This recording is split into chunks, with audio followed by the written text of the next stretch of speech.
Not the Chuddle. Chuddle. Surprise. I have a real soft spot for evil. Blood flying everywhere. For good. I'm a big boy who doesn't get scared. Out of the mist and into the fog, it's Chuddle the Pod. Sup, everyone? Welcome to Chuddle the Pod, a horror movie club where horror movie lovers have a feel-good time. On this show, three friends strengthen their bond as we explore what we like or dislike in the genre we love by asking and answering the same questions about a different movie every week. Every episode, rather. We come out bi-weekly. Let's keep going. If you haven't seen the movie before and you want to decide whether or not you want to watch it, we will keep it spoiler-free in the beginning, and then we'll get into spoilers. Today we are chuddling 28 Days Later. Oh. I am Sam. I am here. Ross. You are Ross. You are... Oh, hey. He's here. Bryan. You are Bryan. You are... Hello. Nearby. Hello. Excellent. I'm out in the streets of London. Oh, you see A man on the streets. I see a big old bus, isn't it? Nailed it. Nailed it. Streets are empty, isn't it? Isn't it? Isn't it, bruv? Isn't it? Isn't it? Isn't it, bruv? Isn't it? Okay. All right. Sorry. I promise you that this is going to be a fun show and you're going to love listening to it. But we're going to talk about the movies real soon. Before we do that, we're going to thank our coven of patrons. Your sacrifice gives us life, and we thank your beautiful souls. Club dues are only $3 a month, and you get all sorts of goodies, back catalogs, Goodies? exclusives. Goodies. Oh, yeah. I did that on purpose. Great stuff. Become a patron. $3. That's all it takes to support the Chuddleman. Now, with all club members present, the Covenant vowed, time to crack open that goo book, officially begin tonight's meeting. Give me that goo. Oh, yeah. Starting with our log lines for 28 Days Later, we have, well, just the one log line. 4 weeks after a mysterious, incurable virus spreads through the United Kingdom, a handful of survivors try to find sanctuary. That is true. What is it? Was this February? Accurate. Nails it. What is this? What was it? What was it, Ross? Oh, no. I just 4 weeks. Never mind. Making It's a terrible little February joke. funnies. February. A little funny. Making little February funnies. February funnies. We got our taglines as well. For those, let's hear them. Okay. His fear began when he woke up alone. His terror began when he realized he wasn't. Oh, no. That's not bad. I like that one, yeah. Yeah. Day 1, exposure. Day 3, infection. Day 8, epidemic. Day 15, evacuation. Day 20, devastation. 28 days later. I get it, because it's 28 days later. Yeah. It's all right. Yeah, Well, exactly. I think that's what it was also on the poster. And it That's just the what way, I remember. The way it Yeah. stacks and leads to 28 days later kind of works with how the poster Works flows. with the poster, yeah. The days are numbered. I get it because of 28 days being Days later. Yeah. Mm-hmm. They've numbered And that's them. a death thing. And yeah. Yeah. Wow. Be Wow. thankful for everything, for soon there will Wow. be nothing. Be thankful for everything, for soon there will be nothing. Yeah, you should be. Live that. That's my motto. Ross, next time I see you, I'm going to get that tattooed on my chest. You guys think it's that? I'm going to live my life by those words. Done. Well, you heard it here on the podcast and you can Guys. hold him to it. We're going to live stream it. Everything I say is always intended and true and honest. Yep. So it's happening. I've always known Sam to be an honest man. Yep. I mean, let's move on. Movies are made by people, and the people that made this movie are 28 Days Later is from 2002 or 2003, depending if you live in the UK or the United States of America. And it was written by Alex Garland and directed by Danny Boyle. Mm. We know them from A Ton of Things, I believe. Cool. Some of the key players in the film are Cillian Murphy as Jim, Naomi Harris as Selena, Brendan Gleeson as Frank, Megan Burns as Hannah, and Christopher Eccleston as Major Henry West. Oh, Chrissy Chris. Yep. Pre-Doctor. Pre-Doctor. One season. Pre-Doctor, one season. Mm-hmm. Mm-hmm. That's fun. I believe he's also a bad guy in Gone in 60 Seconds. He is. I don't know. This is the only movie I knew that I had seen of his that outside of Doctor Who. I remember when Doctor Who was happening, I was like, it's the bad soldier from 28 Days Later, people said. Maybe Did you see Gone in 60 Seconds with Nick Cage? Yeah. Well, you saw him in that. That's the bad guy. He's like a woodworker. That's this quirky little hobby Bryan, or something. Sam has British blindness when it comes to just films in general. I mean, how long ago did that movie come out? I thought that was. I could have asked Ross this, and he'd be like, "Oh yeah, that's probably watched like 2 or 3 times a year." Yeah, I watch it a bunch, just in my off time. You never know. So you might know it from that too. There we go. Moving on from Christopher Eccleston. Yeah. Brendan Gleeson. He does those fun movies with Colin Farrell. He has those kids who do a lot of acting. Dom Knoll and another one. Yeah. Cillian Murphy. Did he get an Oscar? He was nominated. I think he got it, right? For Oppenheimer? That movie won everything. Schloppenheimer? Schloppenheimer. They won a lot. Smorgasbordenheimer? Smorgasbordenheimer? That definitely sounds like something like the Swedish Chef. That's good. Smorgasbordenheimer invented nuclear power in our universe. Oh, I'm sorry. Who is the horror for? What subgenres does it fall into? Zombie, infected. Oh, we got zombie, infected, a disease one, because I mean this is technically the things in this are still living. Apocalyptic. Oh yeah, even post-apocalyptic. Yeah, we're seeing it 28 days later. I don't know the best way to describe this, but it's like this is a classic pinnacle film where, I mean, I call them car crash films, where like everything is completely fine and then something completely comes out of nowhere and just fucks everything up. And it's like there's a continual theme of that going on in this. It's kind of just, I don't know, I call them car crash movies. It's just like everything's fine until it's absolutely not fine, and it happens in a split second. It's a very fast movie. Interesting. Sure, I think I get what you mean. At the same time, I feel like there's never a time where everything's fine in this movie. Or lulls, I guess would be. Yeah. I think that covers it. Yeah. What's the best environment to watch this in? Lights down, quiet, be in it. Yeah. I mean, you can hang out with your friends and watch it if you've seen it a bunch, but I think if this is your first time experiencing it, it'll be tense. I think you should feel it. Mm-hmm. Feel it. Come on, feel it. Is it for beginners? I think it could be. It might be a little intense, but I think it could be. I think for sure this could be a beginner film, because this is one of those. It is intense. It's a very intense movie, and we'll tie in it with the gore-o-meter and kind of the gore and stuff like that.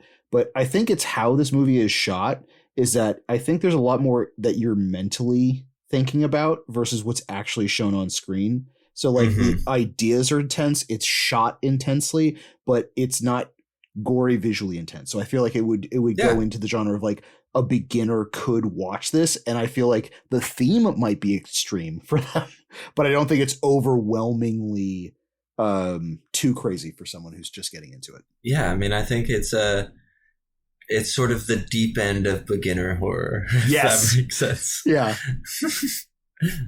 Bryan, you almost said something? Almost.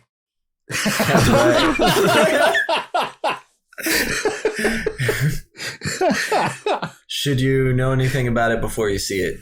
I'd say if you somehow don't, that's great.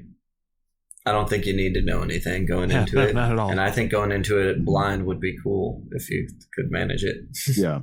Well, I think what's really one of the most compelling and attractive things with the poster setup, like if you didn't know anything about the movie and you're just seeing the poster while going through, it has like the biohazard symbol in there. So like you kind of get just enough visual mods where you're like, okay, this has to do maybe something with disease, something with this, and like that would be the bare minimum I'd want to know before going into this for the first time. Cool.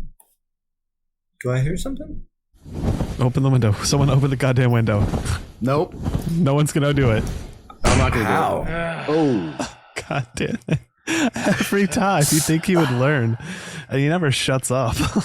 I don't think he's wincing in pain.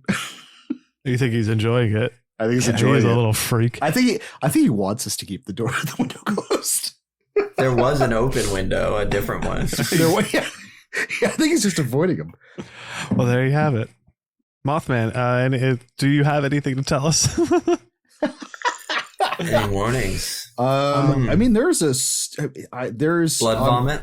Yeah, there's blood vomit. A bit of blood vomit. A lot of blood vomit. We talked about, but we do have parental death. We have child death. We have infant death.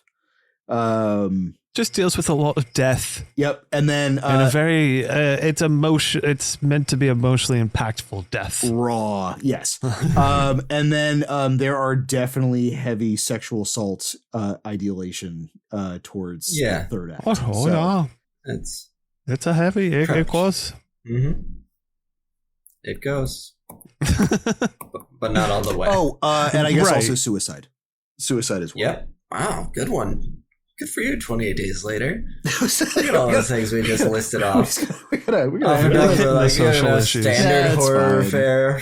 Yeah. Right? And it's not, all of it doesn't feel like it's too much or exploitative or anything like that. It doesn't feel exploitative at all. Yeah. No, it feels respectful. Well, it feels real, I guess would be the best way of putting that. That DV camera. Mm-hmm. It adds something to the realism. Where are we? Oh, we're gonna say gore. Easy, medium, hard. So I'm gonna call it medium. Okay. I thought it was hard, but I think it's closer to easy. Yeah, so I'll throw it at medium too, I guess. Yeah, mine was honestly between easy and medium, and I'll go medium because there are a few. We'll get there, but yeah, medium. We'll get there, but yeah, I'd say medium. Great. Buckle up, Buttercup. Spoiler zone.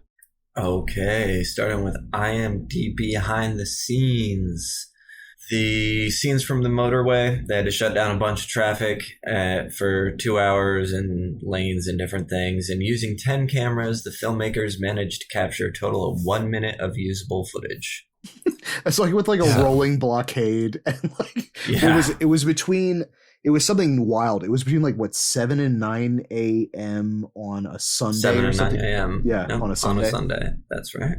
Sunday morning. That's when it's easy, I guess. Yeah.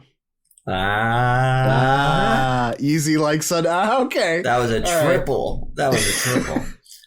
Athletes were cast as the infected because of how important physicality is to them. Danny Boyle felt that since athletes can do things other people can't, they would be interesting when translated into the movements of the infected.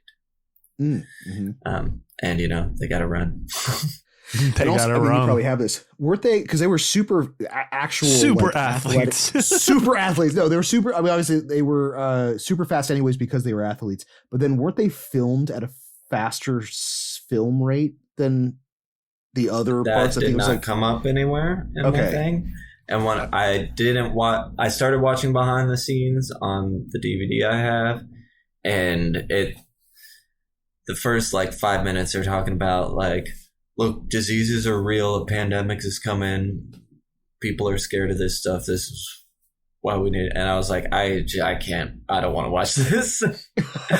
So I turned it off. Yeah. So I don't have extra details for you. No, I had read some behind the but I think it's like when they were shooting the zombies, they actually or infected that they would it's at a higher frame rate than most of the other movies, so they feel just like supernaturally faster. Interesting.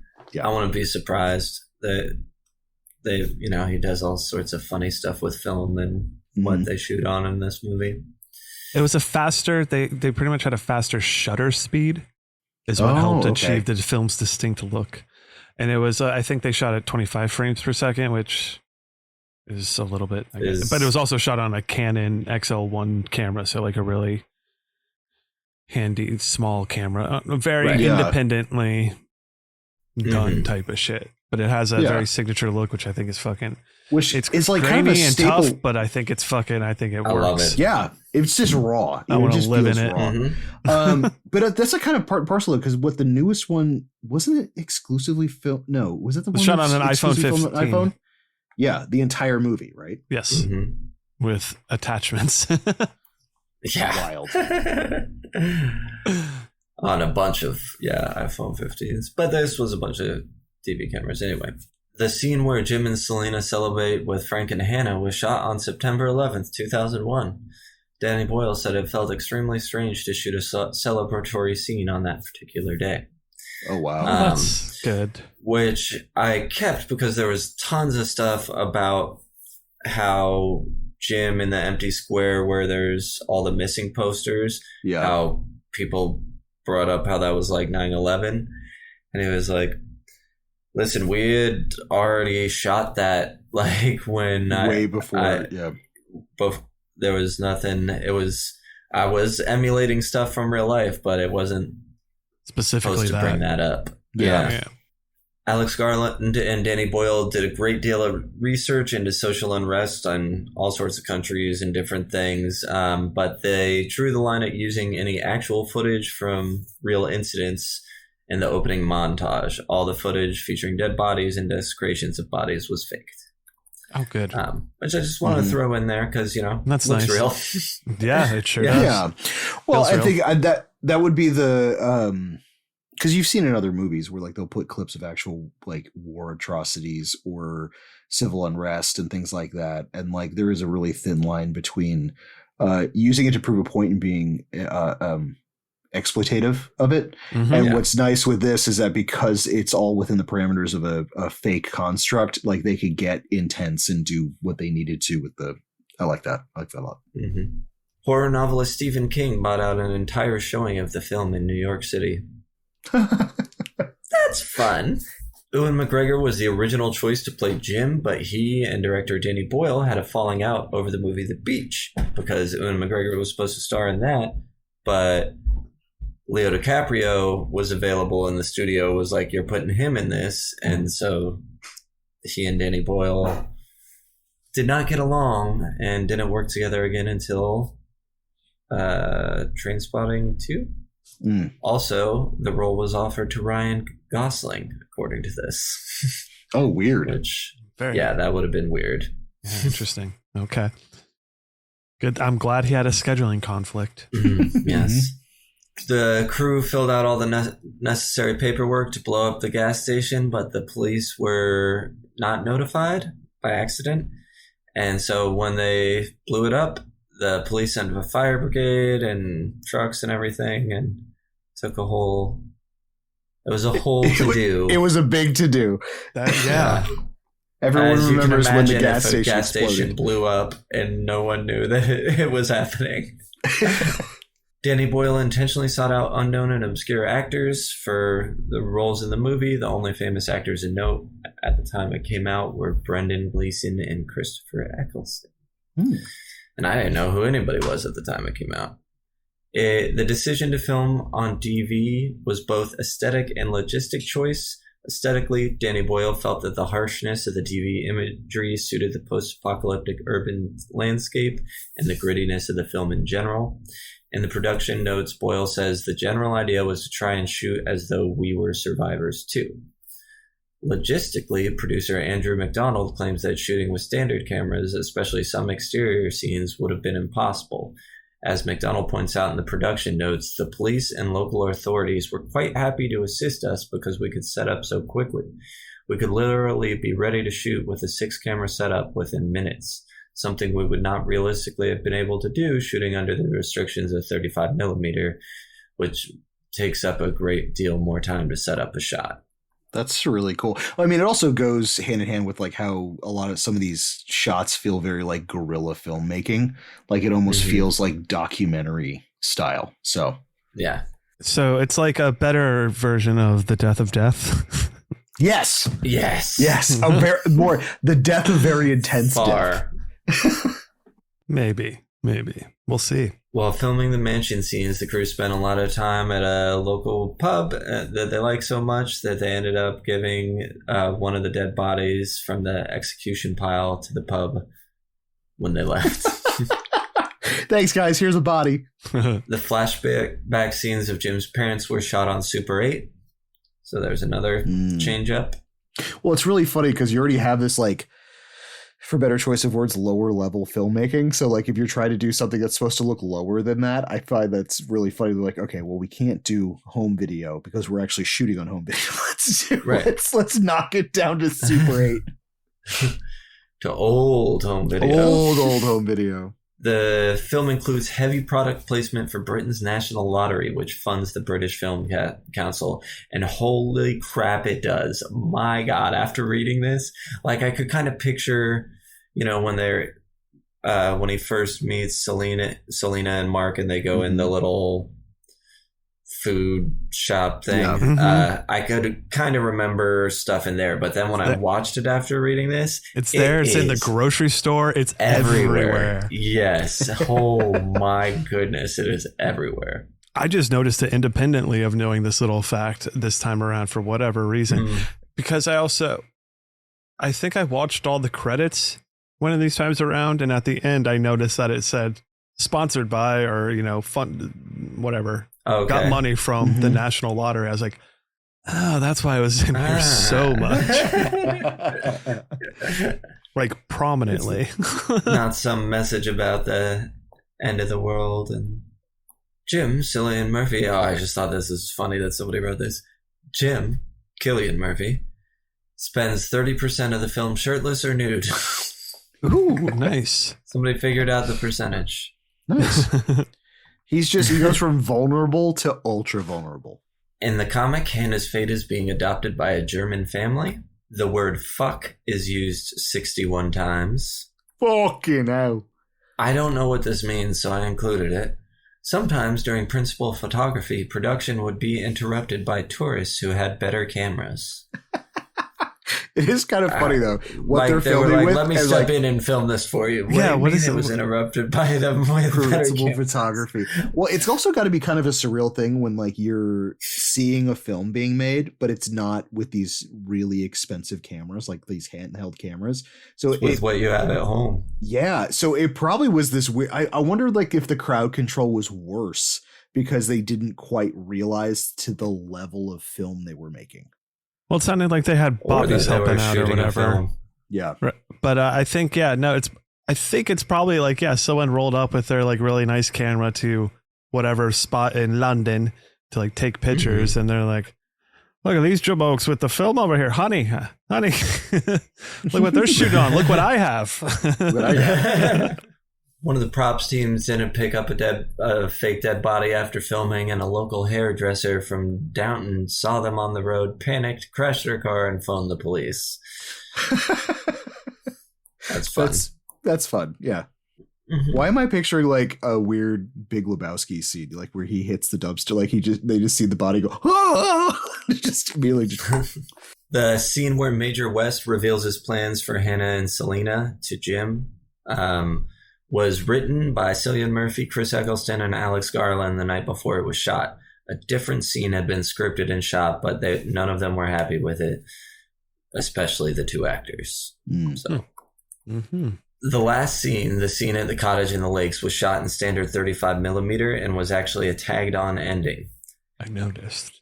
Money ran out during filming, so for a while, director Danny Boyle considered an open end, concluding with a freeze frame of Jim, Selena, and Hannah as they escape from the mansion and crash through the gate. After curing some additional budget, a scene was filmed in a hospital with Jim dying of his gunshot wound. However, test audiences didn't like this ending, and Boyle felt that they couldn't do this to people because it was such a tough journey anyway. When the movie turned out to be a hit in the US, the studio gave Boyle budget to film the semi-happy ending at the lakes, which was added to all 1,400 US prints of the film while it was still in release. Writer Alex Garland still called this ending somewhat ambiguous, as it never made clear if the pilot actually spots the survivors. It's true. Sure. But I like that. I like that, just the organic way that they tack the ending on, at least to the US release. They're like, okay, you know what? America gets the semi-happy ending. Yeah, but then you could see it 28 days later after its release with the alternate ending. Because I did that. And last, body count 14, parentheses, possibly more. So that's because there's a whole lot of I just thought that was funny because this movie is full of dead bodies. All right. Who picked it? History and why? We picked it after doing Shaun of the Dead because we had been talking about it a lot. And it's also in the cultural oeuvre at the moment because of 28 years later. Ooh. Raw. So that's how we got here. My history, I saw this probably 3 to 5 times in theaters when it came out. This was a really big deal for me. Mm-hmm. I saw it with a friend a lot, and we'd like do midnight showings type things of our own kind of quietly during the movie. 28 days later, after its US release, you could see it with an alternate ending, and I did that. I had a poster for it. Oddly enough, I did not get it on DVD when it came out, and I remember saying, I only remember this, as we're watching it again, I remember saying, I saw it so many times in theaters, I don't need to buy it. Little did I know that all these years later, it would be so hard to find. The DVD's not too bad to find. I mean, that's available online. It's the Blu-ray, I think, is that now you can find more expensive of the two, at least, from what I've seen. But yeah, I found it at a horror con, the DVD, for like $5, something like that. The only bad thing about it is it's the full screen version. Oh, perfect on my TV. And yeah, bought the soundtrack as well. Or the score is more the score with a couple songs. Mm-hmm. That's my history, Ross. I vaguely remember seeing this in theaters. I probably just once. But then getting that would make sense. Getting the DVD after it came out, and then watching borderline religiously after that kind of release came out. It was such a different tonal adjustment from most of the other zombie movies that I had seen up until that point. You know what I mean? With the exception of the remake of Dawn of the Dead. And that hadn't happened. I don't know yet. In the home release, yeah. Yeah, but still, it's like this was the first. It so started the different. new wave. Yeah, absolutely. So yeah, it was that, and this was one of the first times where like the genre felt scary again. I guess would be the best way of putting that. Where it's like I was so used to the Romero, and even like infection movies like Cronenberg's like Rabid or like Romero's The Crazies, things like that. It's always like a little more not toned down, but like this was like, oh fuck, like yeah. Scary indeed. Same kind of history with you guys. I definitely saw it in theaters probably a few times. It had to have. Did it come out when we? No. Summer of 2003. I was probably at the theater, working at the theater then. So I would have probably seen it maybe at a midnight showing or something like that. I definitely have the poster that I think I got from then as well. So like Sam, it was a big one for me. Loved it. unlike Sam, was like, I do want to watch this more. So I did own the DVD and watched that a whole bunch. And have since, I think I lent it. One of those ones I lent out that never made its way back. So, yeah, totally. I went to my DVD book because I have all my DVDs just in a CD book. Got that from Ross. And they're in there alphabetically. And I didn't even have an empty space for it. There was only 28 weeks later. I was like, what in the heck? And that is what triggered my memory. You're like, I don't need that on physical media. Yeah. There you go. Yeah, cool. There's our history.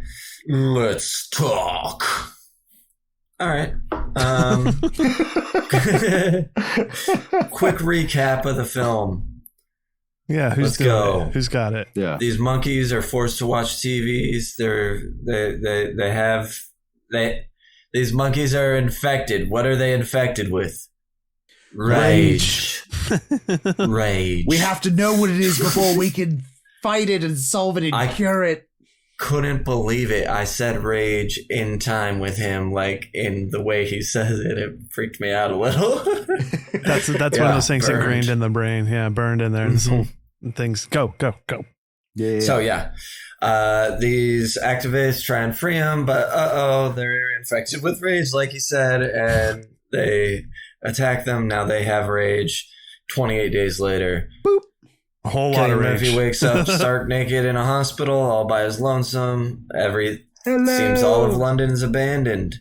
He runs into some zombies at a church, hits a priest with some Coke cans, gets found by two mysterious people who blow up a gas station, and then they take him to a place. They meet who they are, tell him what's going on and what he missed. He was just a bike courier who got hit by a car and woke up like this. So he'd been in a coma for a month.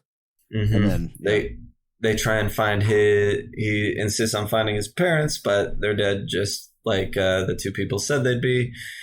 They keep at that house, Mark, one of the two people, gets killed. He dies because he's believed to be infected by chop. Selena kills him. So now Selena and Jim are going on their own. They see lights flashing up at an apartment building, meet up with Frank and Hannah. Hey. They hear that the military has some outpost that should be safe, so they're going to make their way there. We know the cure. Mm-hmm. They have a fun little journey on their way there. Then they get there, but it's pretty much abandoned. Frank, unfortunately, gets eye-raged and then taken out by the military. Military takes him back to a mansion. Turns out these aren't good guys. It's all a ruse. They're going crazy, and the leader promised them women. So Jim tries to escape with him, but then Jim gets taken, and they're going to murder him, but Jim gets away.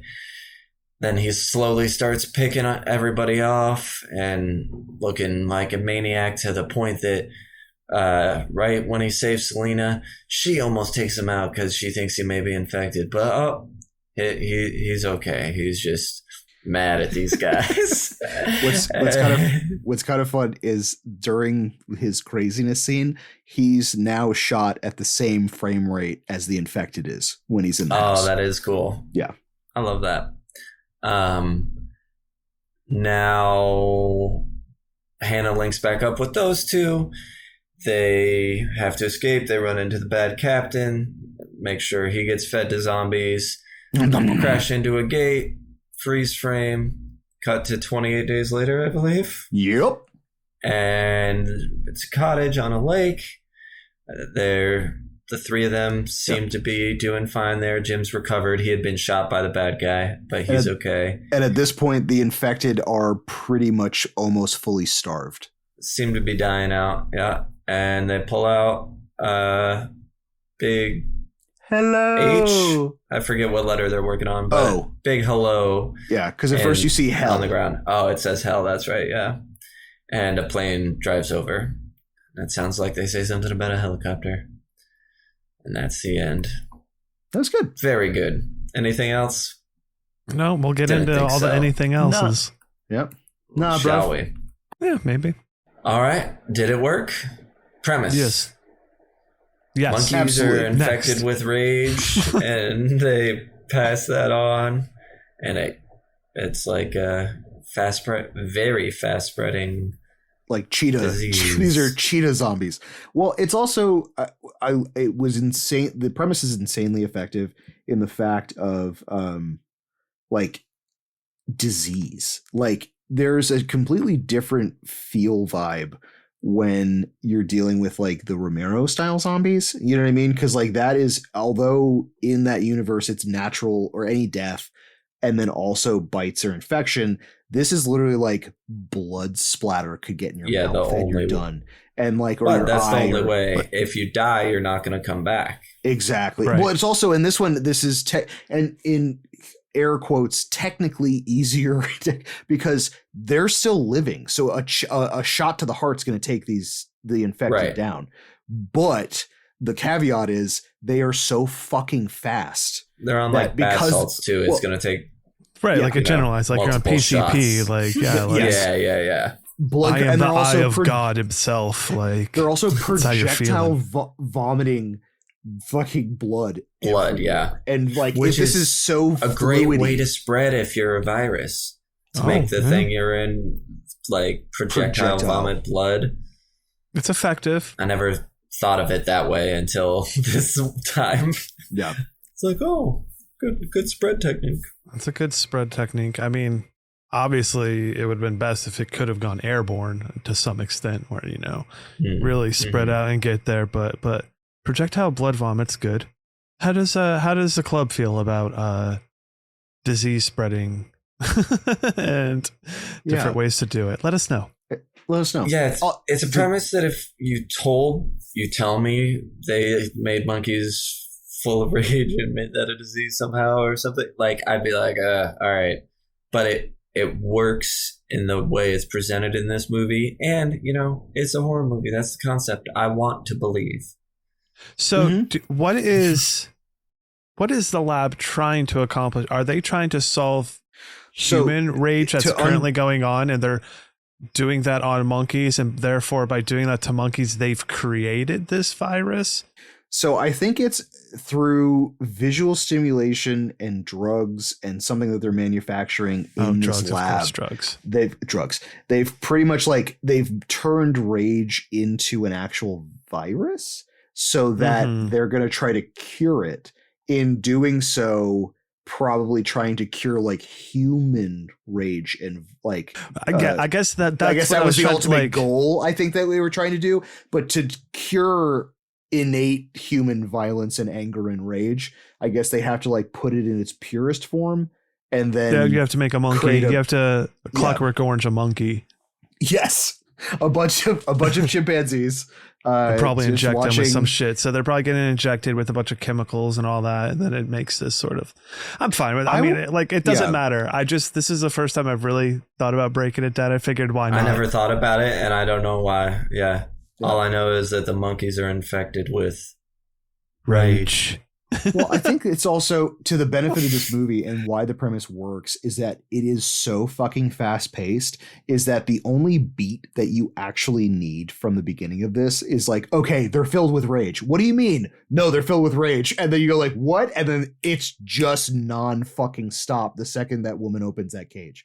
So it's like, it works because like you don't really have time to sit and pontificate about why, like what it is, because it has, you know what I mean? Like, I think it's like not what it, I was writing notes for it, and it's a non-negotiable zombie film, as in like point of infection and bite. I don't know. It sounds weird to say out loud, but it's like, because this movie is so fast paced, I'm so used to in a Romero movie having this like moral quandary. If someone gets bitten, they're like, should we kill them now? Like, should we see if it actually infects them? And because the infection happens within like 10 seconds of like contact, like 10 to 20 seconds. Like, you have to kill these things immediately. And it's so fast paced that like, it's non-negotiable. Like there's no arguing about the premise of this thing existing or not existing, or like helping people out. It's like, once it's done, it's there, it's going to kill you.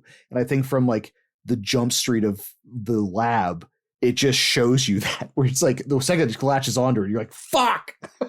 One thing, well, I'll get to it on suspenders. reminded me of a suspender issue I have. I have a few. Sure.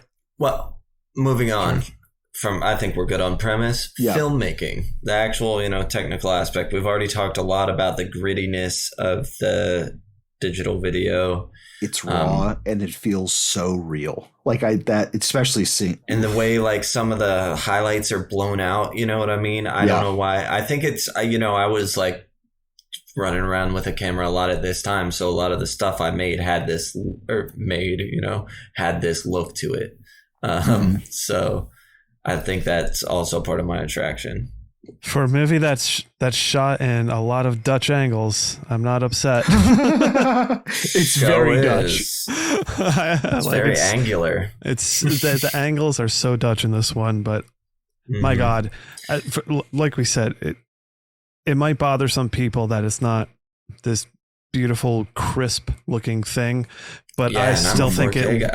But I think it lends to the authenticity of the feel of the movie, and it just speaks to my cockles. And I still think that there's beautiful shots that are set up that really use really good foreground and background and all sorts of areas of the frame to convey what's going on. Especially in the time when it came, especially at the time when it came out, because it felt so raw because everything else around that time was so polished. Like when you went to a movie, like everything was very, very fucking polished. So when you see this, it literally feels, at least at the time of seeing it, it feels like a fucking like war documentary. Like it feels like you're in the shit with these characters because of how, like you said, like you could pick, this is a camera you have at home. You know what I mean? And it just feels so raw. Well, like you were saying with like a war documentary thing, and like the effect they use with the shutter speed of increasing that for all like the look and feel of it. It's like the same thing that they did in Saving Private Ryan for the battle scenes. So it has that same kind of look to it. It's the same effect that they were able to do. Just that's the shutter speed thing. That's cool. Yeah. I did not amazing. know that. I also looks love amazing. all The rain looks so good in that. Oh, oh God, the rain looks amazing. All the weird like interstitch shots where like there's just the corner of like the faces and eyes while it's like a panning of like a sunrise or sunset across the cityscape, or when they leave the happy grocery store segment and they drive through the flowers and like over half of them are painted. You can't tell where it starts and ends as it drives down the road. Like all that interesting, cool stuff thrown in there. Danny Boyle stuff. Loved it. I'm into it. Great. Yep.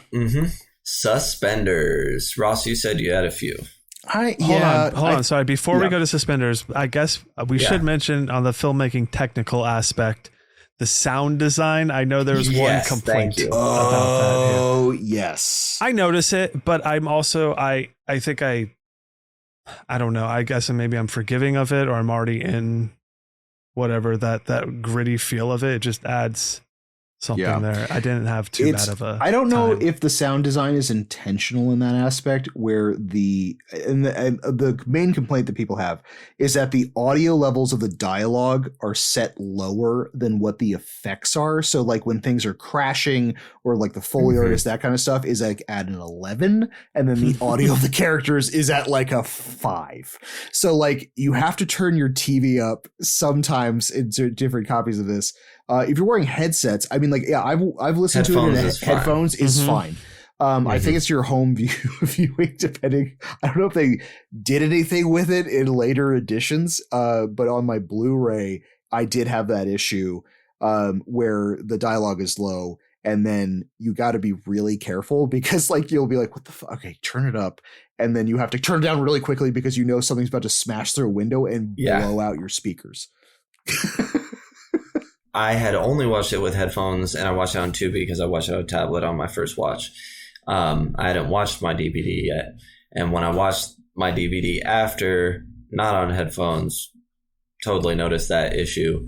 That being said, the score and music in this movie adds to the atmosphere so much. I think it really makes the movie. The score song Through the House at the end of is so good and so haunting and so I skipped it, but it's been used in multiple movies since this.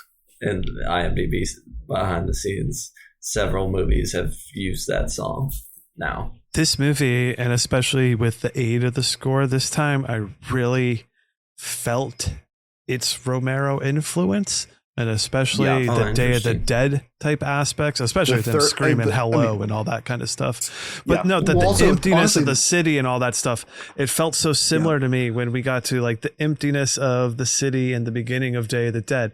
But with the way the Dead has that score that works so well with it, which was something that just hit on my cockles so hard, but that does the same thing here, but just in this much crazier world. And it's for sure. I mean, honestly, even the defunct quote unquote military, I mean, like, there's a lot of comparisons to Day of the Dead every time I see this, you know what I mean? It was one of the influences Alex Garland listed while writing it. I saw it 100% this time for sure. Absolutely. Day of the Triffids is the thing it's most attributed to influence, which is like a guy wakes up in the hospital and the world's been taken over by plant monsters. Oh, Triffids. We've all been there. Yeah. Okay.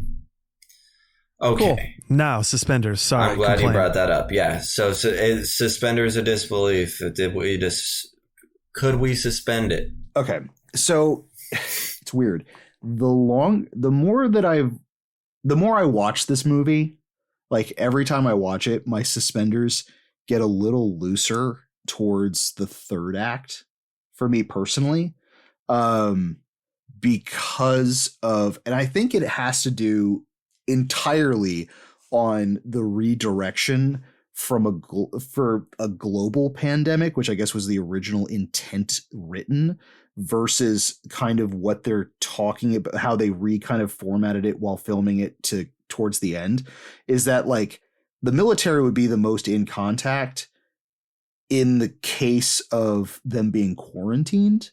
So to me, my suspenders, just in the realization, I mean, the first time watching it had absolutely zero problem with it. The 30th time watching it, I'm kind of realizing that like either they're just abandoned all communication with the outside world with this military camp because they're not trying to reach anybody, or they would clearly know they were in some kind of quarantine. Because I mean, like, Jim sees the plane flying overhead.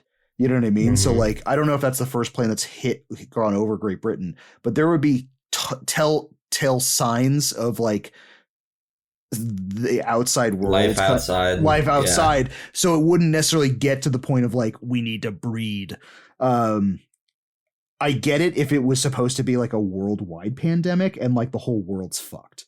You know what I mean? But like the more I kind of got into it, and I obviously like you think because they're quarantined there, they wouldn't do that? No, it's just, I think it's the motives for it. You know what I mean? Because it's like the entire motive is like he has a gun in his mouth because like the world's ended. And like, well, I offered them women to like repopulate the planet because we're, you know what I mean? Like, I think it's just the general motive. Like if it's just a ragtag, did he offer them women for repopulation? I did not think that was why they were offered. Oh no. I mean, it kind of one of the reasons. It's insinuated where it's like 9 men at the end of the world. It's for them. For repopulate, whatever. Like, there's a few people, few of the guys I think thought that was necessary for their intentions and all that kind of stuff. But no, if anything, I could see that he might know it's a quarantined island and only tells his soldiers so much because he likes the power. He's at, what he's doing, type of stuff. Anyways. He knows the place is quarantined and not getting out or something like that. And all government is fucked or whatever we're at this point. The other soldier says something about them being quarantined. What does he say? Is he only speculating or does he know? I think he speculate because I think there was like script changes towards the end when they were kind of like figuring it out once you get to the mansion. But like the dialogue he says is like, there's no way that something this fast would be able to get on a plane over, like, so he's like, there has to be other things outside of this island, and we probably just so he's just thinking about it logically, right? Logically, and then while Jim's in the woods, he looks up and he sees the plane overhead. He goes, "Oh my god, the guy's not fucking lying!" Like this, right? So that kind of leads to it. But that's kind of what I'm getting at, especially as the military has access to radio signals and other things like that, where I feel like something outside of the island would. But I feel like if they're quarantined, that nobody's coming to help them. From like purposely, just because they know, that doesn't mean that's not helpful. Mm-hmm. If anything, it's worse because now nobody's you're stuck here. Mm-hmm. I can see what you're saying, but I guess that's never tugged at my suspenders. I just always figured, bad army dudes at the end of the world doing bad army dude things. Bad army's gonna bad army. I attributed it to the genre, I guess. And it was just kind of like, yep. Totally. But Sam, your suspenders. So why, if they're filled with rage, why do they have quiet moments? Because I think they always be freaking out? Or do they only get mad when they see other humans that aren't infected? When something triggers them, I think. I don't know. It's visual stimulus and it's auditory stimulus, because like you have the infected see the flickering candle at Jim's parents' house, and that's what causes one of them to run. So it's like movement in motion, and then it's also like auditory stuff. So I feel like there's the one at the mansion that they keep behind all those sheets, and it seems like as soon as they close the door, he just clicks off. Because I don't think he has stimulus around him. You know what I mean? Like if he sees out of sight, out of mind. Get what I mean? The rage. Like if you are infected with rage, you would think it would just be time. Would be raging entire time. all the time. But this, I don't know if this was ever trying to lend to what Romero started to try to do, the personality of these things. If because it was sitting in this same kind of situation for 3 days or however long he said that 2 days, he died 2 days ago or something like that. Maybe it's gotten used to this and knows the door closed means nothing is. I don't know if he was trying to play around with that or not, type of thing. That's the way I would. Did you notice? I will say there was one part. I think it's when Cillian, when he kills the child, the kid says something. He says, "I hate you." Yes. I never noticed that before. Yeah. Yeah. And I think there's another time where another infected had said stuff while chaos is going on. I always interpreted. I've never noticed it. Yeah. When the first infected person that he sees, not the people that are in the broken pews, but the actual priest, is that like rewatching this, especially hearing the kid talk and a bunch of other stuff, it almost seems like the priest is swatting him away. Like, you know what I mean? Like, get out of here. And then like whatever this is envelops him. And he's like, okay, well now I'm, you know what I mean? Like, did you think the priest was just becoming infected in that moment? No, I think he was already infected, but it's that weird, like, I don't know, like shreds of humanity. Self yes. Cause I mean, like you would think like the most unviolent person would have more control over it. But it's like how much of that rage really I understand what you're saying, Sam. Like that was always kind of I feel like maybe a thing to talk about with this movie. As with a lot of, I guess, zombie movies, there's always like a weird thing about like, why does it do this and not this to a person? There's no stimulus. Never bothered me before till this time. And, I forgive it, but sure. This is probably the most analytical I've looked at the movie. I still enjoyed the hell out of it through the watches, but really looking at it through this different scope.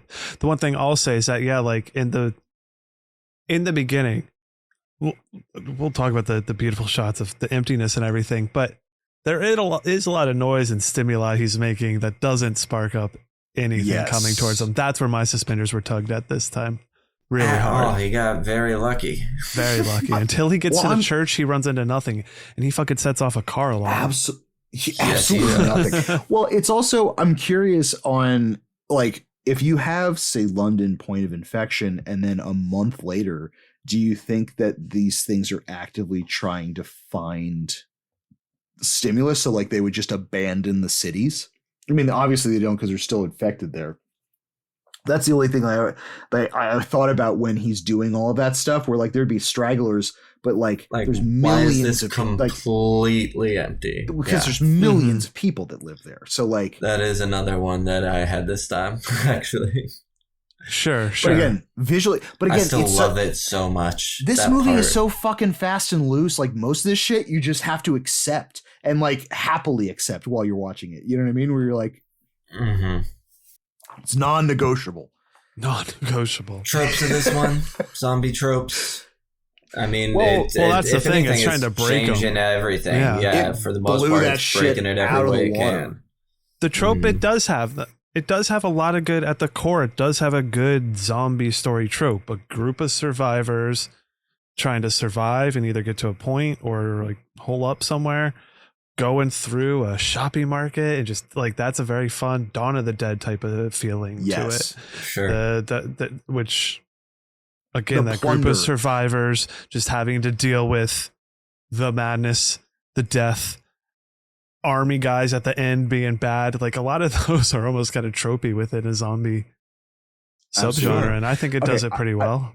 I don't mean to circle back because I literally just thought of this. The only slight other tweak to my suspenders that I had was the level of tactical violence Jim gets in the third act when he's a bike courier. I enjoyed it, but it was like he turned from like normal dude, he kills the kid, but then he turns into like commando. And yeah, man, that's his journey. I like it. I'm just like, God, that is a very sharp turn. To me, it's not just the physicality of it. Like he's also sneaky. Him being able to attack these people. Oh, he's running around like a little ninja. But like a bike courier does. The first. That's why they pay him the big bucks. They got to zip in around the traffic. In the rain, the first guy he runs and hits, which I love that everything about that's so cool. You mean he stages a body? Yes, he's like Jason Voorhees or something. He goes and puts it in the Jeep. Because at this point, that in particular, he's infected with that human rage they were trying to cure. Yes, right. He's tapping into that rage. See, the second he starts getting filmed the same speed rate as the zombies, that's when it clicks. He goes, "All right, now I got special powers." Because because that shot when it's sweeping through the barricade and he's just like standing against the truck and his rain and his eyes are kind of like shirtless, bony, so skinny. He must have been in a coma for 28 days. Also, the atrophy on that man's body not moving for a month would have been fucking horrific. I just like to think he was like hooked and up. Eventually he would have stopped being fed. How long ago was that? Someone was like, "This shit's going down." IV stopped dripping. We got this guy hooked up still. Just like put like 30 bags of IV worth on him. Put like 40 bags on him. See, that's 30 days worth. That should be fine, right? This man woke up 72 hours ago and he's pulling ninja shit when his body hasn't moved. Yeah. It's been a couple days. You know, he's rested now. He had that really good Valium rest. Yeah, he had Valium and a bunch of candy bars. A bunch of sugar. Mm-hmm. Well, they had the irradiated apples. Irradiated. God. That and the cans of stuff. You can almost taste the vitamin C. Opening. We're going to... Did it work or not? Now, the opening... Well, that's true. That's true. It's just the breaking into the lab, which is not what I think of as the opening when I think of this movie. But the actual opening, I think activists break into lab, free monkeys. Technician spots them, tells them not to free the monkeys because they're infected with rage. Lady opens cage, gets attacked, vomit blood, attacks others. Monkey cheers. 28 days later. So that's monkey cheers. Okay. Monkey cheers. Yeah, the monkey cheers. Yay! Cool. I guess so. I guess that is what it's doing. Yeah. Absolutely. First time watching this, fucking floored because the interaction. It wasn't necessarily the buildup of the rage, but it was like the second the fucking the fucking cage gets opened, and this woman is profusely screaming for help and like, get it off of me, while this thing is just gnawing at her neck, was just like, what the fuck? And then her vomiting all of that fucking blood out, and then the crazy ass eyes, and then I'm like, oh, these aren't slow moving zombies. Like, it was that immediate realization. You're like, oh, these are this fast. Is something different. Oh shit, this is something totally fucking different. Yeah, no, it was. I think 28 days later, naked guy. Naked guy. So maybe that's my opening. I'm not as well versed in the timelines and stuff like that.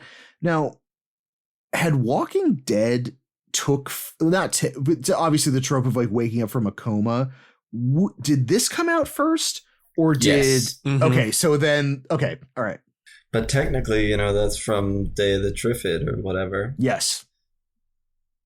So, but 2003, so it wasn't long after that Walking Dead. Oh wow, it was like right after. Yeah. I was just looking it up as well. About a year later, it would have happened, because it was so close that honestly I didn't remember which one happened first. Like, it wasn't that huge of a time gap between the two. Mm-hmm. Well, I remember that's what turned me off from not wanting to read The Walking Dead right away, because I was like, this is just the same opening as 28 Days Later, and it came out like a year or something, or right around that time. I'm like, and that at that time I was a lot more, jerk off about shit, but like, right, totally. Yeah. Eventually I did, read it, and I was like, oh, okay. I didn't read it till we started living together. I borrowed it from Ross because it came out during that zombie wave of the time. Yeah. And I had just kind of written it off. I think I also knew the thing about it starting similar to 28 Days Later. I was just like, meh.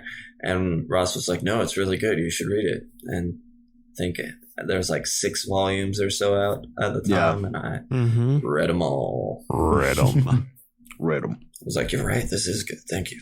But no, but I mean, like, but for Jim waking up in the hospital, and because it's just like, it's levels of uncomfortability where it's like seeing a completely empty hospital. Well, and then you like the empty like hospital, and you're like, oh shit. And then leading off to a completely empty city. I got seeing him stark naked right away too. For me, as like a whatever I was, 17, freshly minted 17-year-old, like the emptiness, the naked, everything, the song, because East Hastings comes on, like it.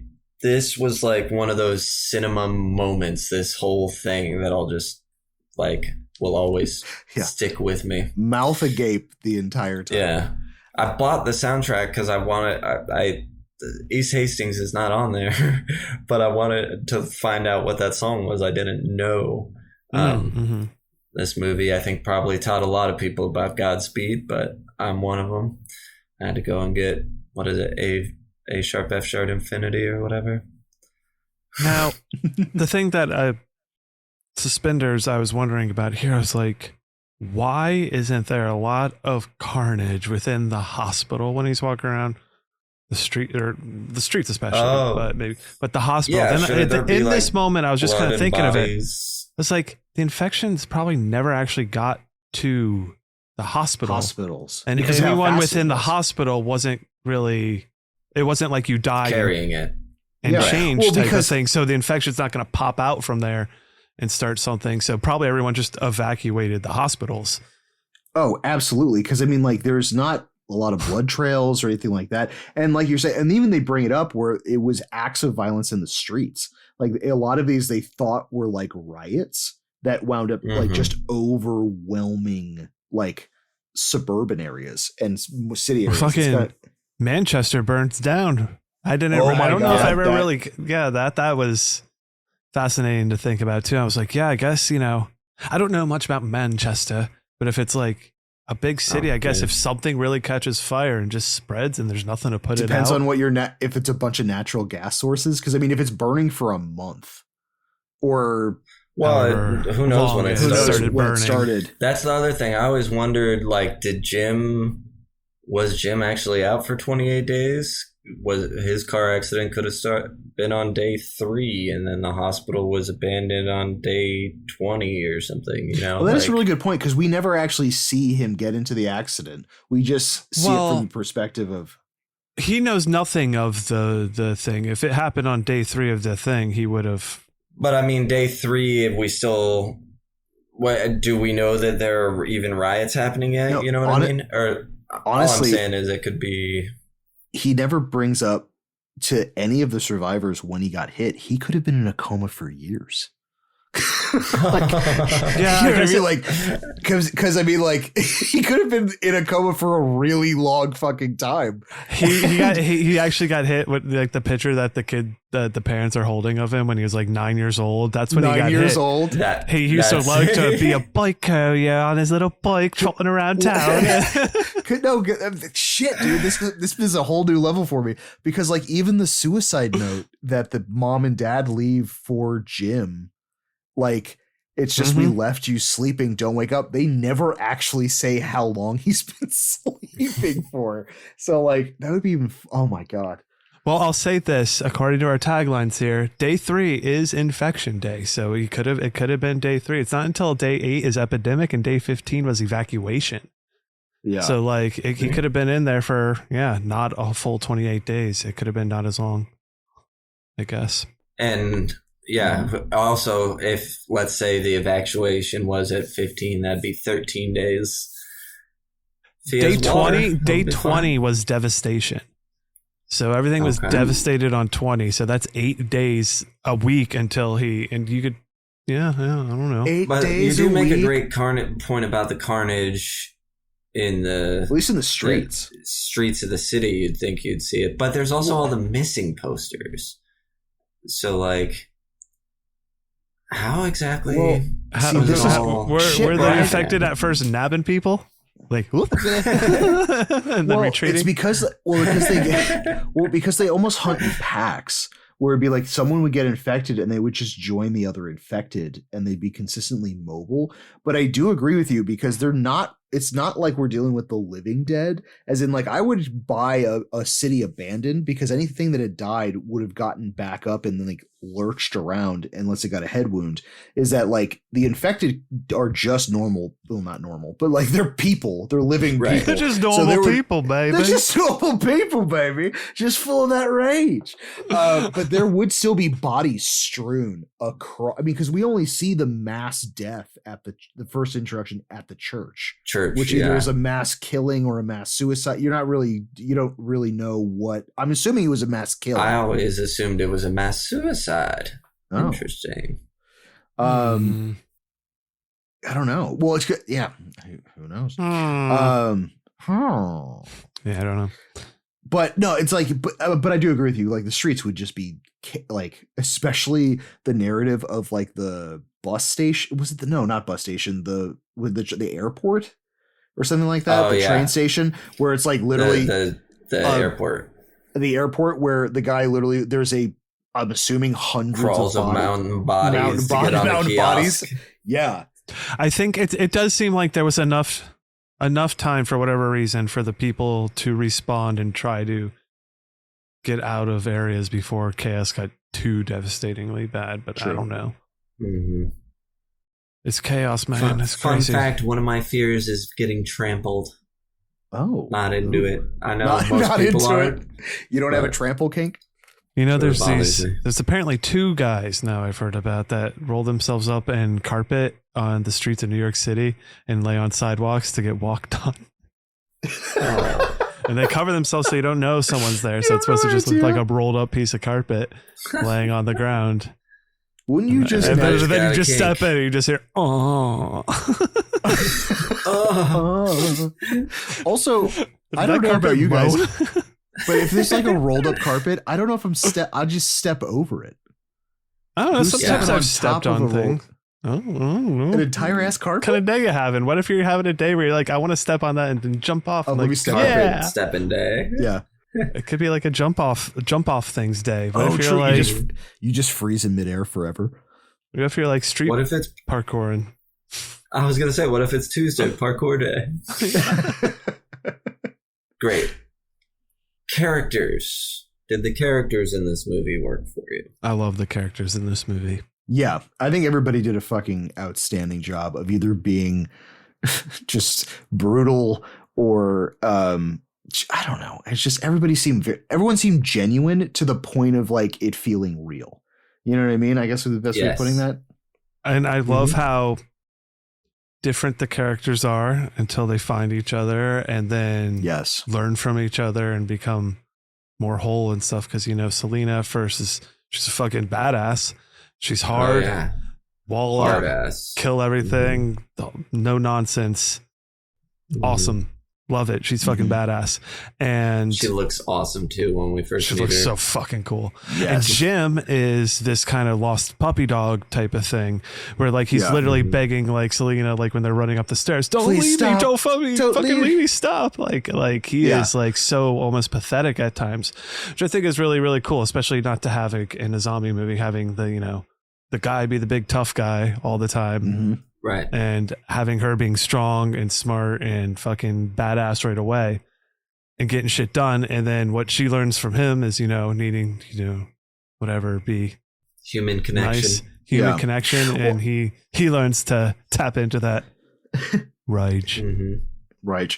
It does, you know, I think because they don't use the general action hero tropey, you know what I mean, where like it just that's why it feels realer, you know what I mean, where it's not just like badass guy wakes up, fucks up town, you know what I mean, like this guy's like half the movie's like, what the fuck, oh my god, what the fuck. Even when he's shaving, he is dry shaving a very rough stubble, but he's like and then what's his name, the dad walks, he's like, you all right in here? You Frank, are you being off in here? It seems like a real bad idea to be shaving yourself, putting all these open cuts on your face. Like that. But putting all these open cuts on your face when you're like constantly in a world of blood splatter from infected. So speaking of that, I didn't notice it until probably the second watch I did for this is that when they're doing the entire horde attacking the manor, so they've like the double bounce on the thing, shit like that both trained soldiers are looking with their eyes open and mouth agape while an entire meat confetti falls all over them, where I'm like, how the fuck are they not infected right now? Like there's got to be at least some kind of visceral shit that just popped into their mouth. Oh, they got slapped with some viscera, but they just got lucky on that one. Yeah. Slapped with Sometimes, viscera. You get lucky. Sometimes you get lucky with that viscera, baby. Mm-hmm. I'm going to get lucky with some viscera after this. All right. What does that mean? Yeah, characters. You know what it means. I do. I love Frank and Hannah as the you know, dad and daughter. They're just so sweet. It's such a great relationship. He's becomes like the dad of everybody. He's so great. I remember I always just thought of him as the old man. And then when I watched it this time, he pulls off his ski mask and it's Brendan Gleeson, who I recognize, and it's like the youngest I've ever seen him ever in a movie. He doesn't even look old. I'm like, oh my god, I look older than you. And it's such an interesting and beautiful dynamic with them, because I mean, you're in this horrible situation, but he's also still her dad and like making jovial light of stuff, even when it's really bad. You know what I mean? Just the auspice of the optics for his daughter, I thought was like, I don't know. It was weird because it's almost like a gallows humor, but like he has to extend it out because like everything is going to be fine. We need to do this. And like, but also understanding the realness of the situation, especially when he's not around her and talking with Jim, like on the roof. right. You know what I mean? Where he's like, I understand that like fucking we need you. You do not need us, but we need to get the fuck out of here. And we don't have any other options. You know? I thought it was so funny, and it felt so British after the moment of them coming up the stairs. We get this fucking intense ass scene, and then he comes in, he's like, well, hello, how you doing? Like, just like being all nice, pleasant. Let's get a drink on, and like or whatever, all this, like, you know, where's the as soon as he pulls off the mask, it like, totally changes. He seems so intimidating. You have to have your fucking pleasantries. Where are the glasses? No, the good glasses. Top covered. But yeah, his whole him and Hannah, and then the fucking that scene is so his turning that fucking eye droplet. Oh my god. Ugh, Yeah.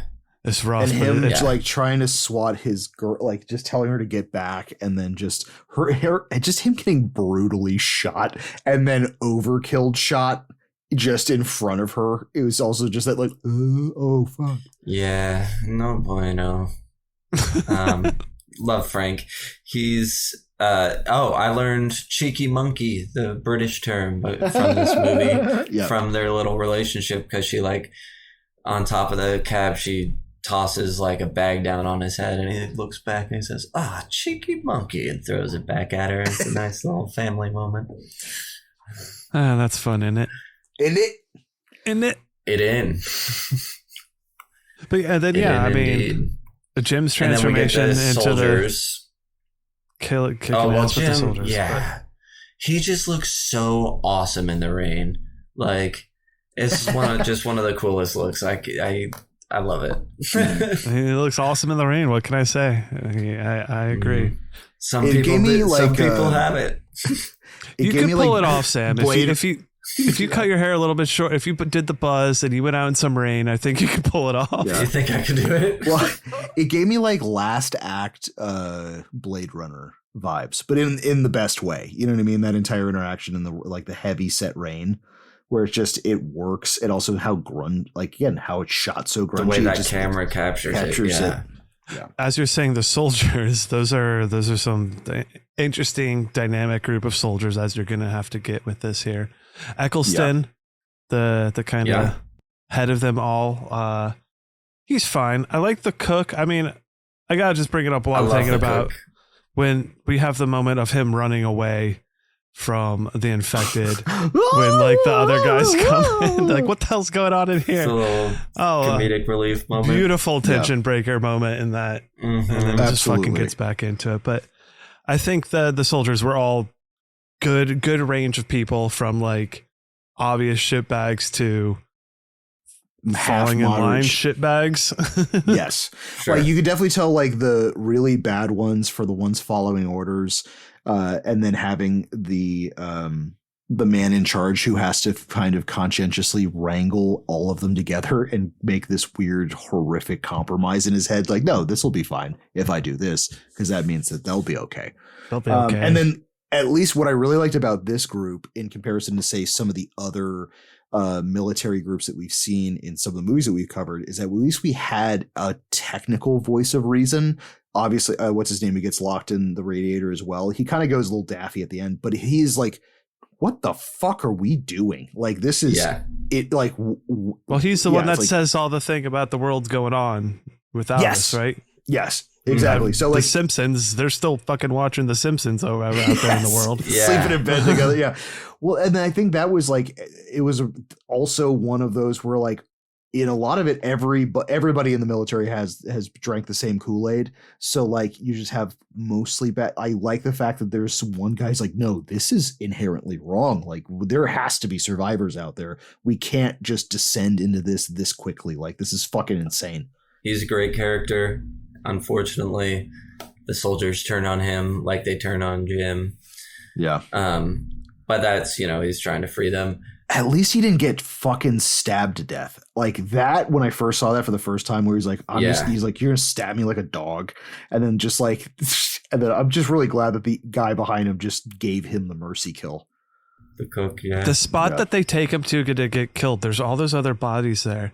Do you think that's other dudes that have showed up to the place? I think that's other people, that they've brought up there and killed. Yeah. Because at first, I think when I first viewed it, I just thought it was the body dumping ground for anything that gets killed on property, which I feel it could hypothetically be. But the way that it's shot, I also didn't see a single woman in that body pile. So it seems I read it more as this time. Yeah, this is like, oh, we keep getting fucking dudes. Dude, male, like also, guy survivors, and then just murder him. Yeah. Love that Jim hides in the body pile. Yes. Like they take off, and then we see Jim pop out. And, I like to imagine him just like taking 2 steps, walking, and just like falling face flat into the pile, and not even bracing himself with his hands. Yeah. I hope this works. I think that covers it for the characters. You have any particular character choices that stand out right now that you want to talk about? I mean, it's just the from zero to hero was I think later viewing The gym thing, but the gym thing is a little weird.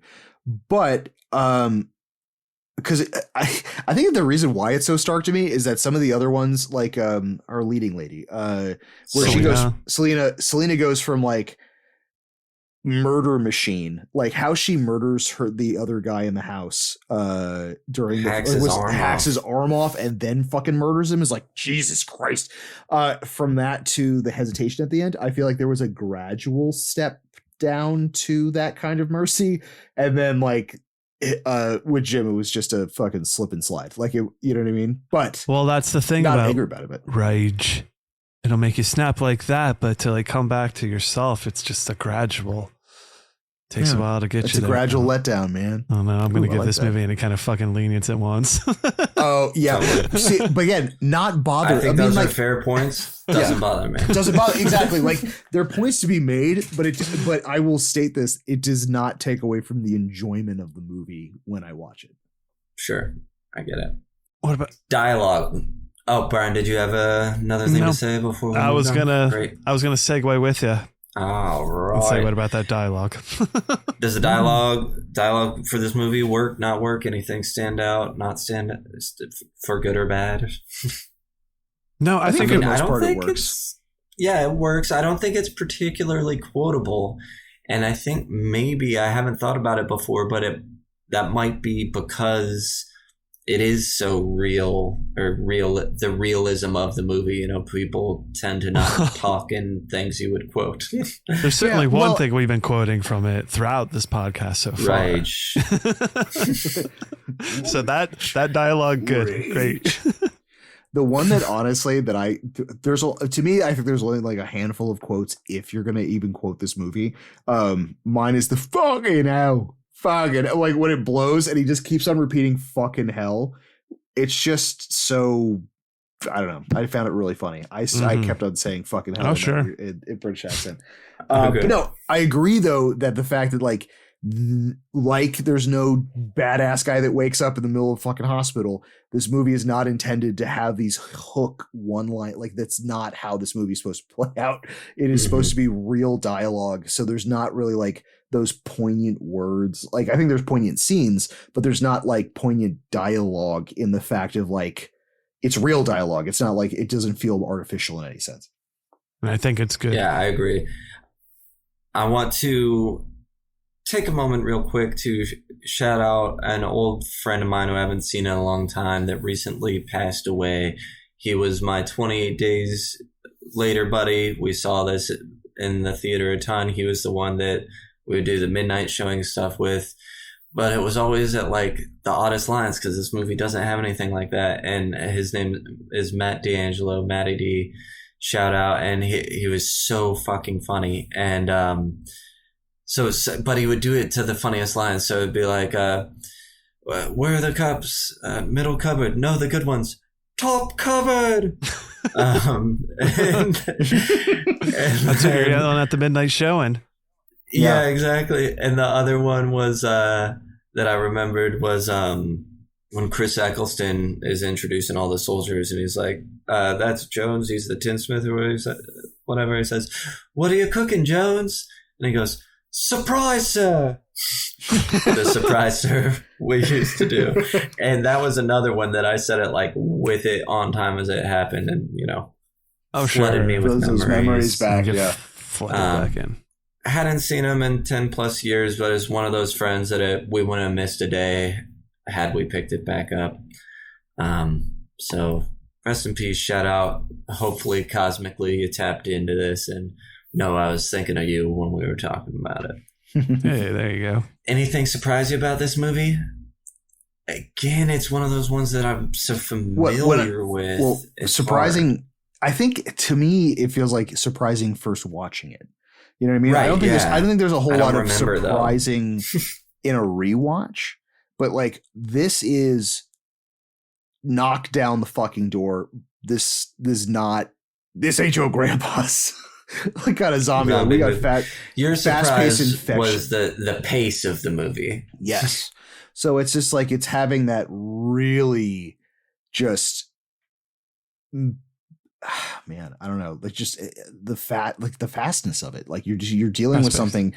Yeah, exactly. Because I think that all of us, at least up to that point, specifically with zombie movies based around the Romeroverse, had always envisioned, I think there was like, when you like you could live in that ecosystem, like, you know what I mean, like, and then you go see a movie like this, you're like, I am clearly would never survive something like this. And I feel like survival is literally at luck, you know what I mean, like primarily luck. So this was like, it added that was surprising for me, where I'm like, this is within the first introduction, you're just like, this is not anything I've ever seen. Like, this is going to be something completely fucking different. Love that. Scares / jump scares, anything work for you? Yeah, I mean, just the overall tenseness of the tense scenes. It just feels scary when they're when they are around and are attacking. It just, you're on the edge of your seat. The Carlar jump scare during the empty beginning, when he's just walking through all alone, and we've just had that Godspeed song building up. He touches the car. I remember, because then I knew it was coming. I saw it in the theater a bunch more times, so I rember always like being excited, like to watch the theater. Oh shit! Crazy.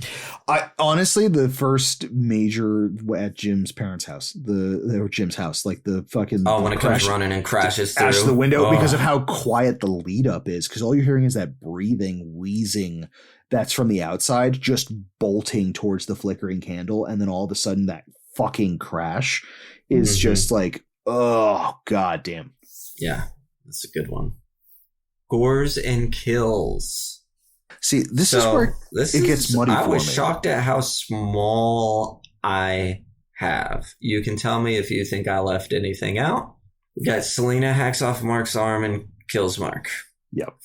Frank gets shot. Does that maybe count?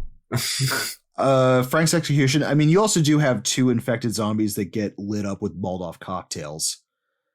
I guess, but it's not count. It's gooey. Does getting lit on fire count as gore? I don't think there's any. No, because there's no real aftermath. Also, it's just how the infected look, because it's very dark. It's fluidy. Their blood is dark and fluidy and snotty, and like it's. Seemed like they were trying to do like one of those tricks where if like we make it like almost a black color, the rating will get away with more. Right. Where you're going to use real chocolate syrup. You got the various zombies throwing up blood. Jim gets bloodied, just like kind of beaten up at the end there. You know, he's bleeding from his face and stuff. And then the major one, I would say, is the thumbs in the eyes. In the eyeballs. Because I mean, most of the mauling scenes with the army soldiers is you don't see anything. Like you hear stuff, don't see like much. There's a Foley artist. If anything, it'll be like the zombie on top, or the infected on top of the person. You might see some blood kind of happening, but even then, it's still not a lot. Because like you said, it's dark. Yeah.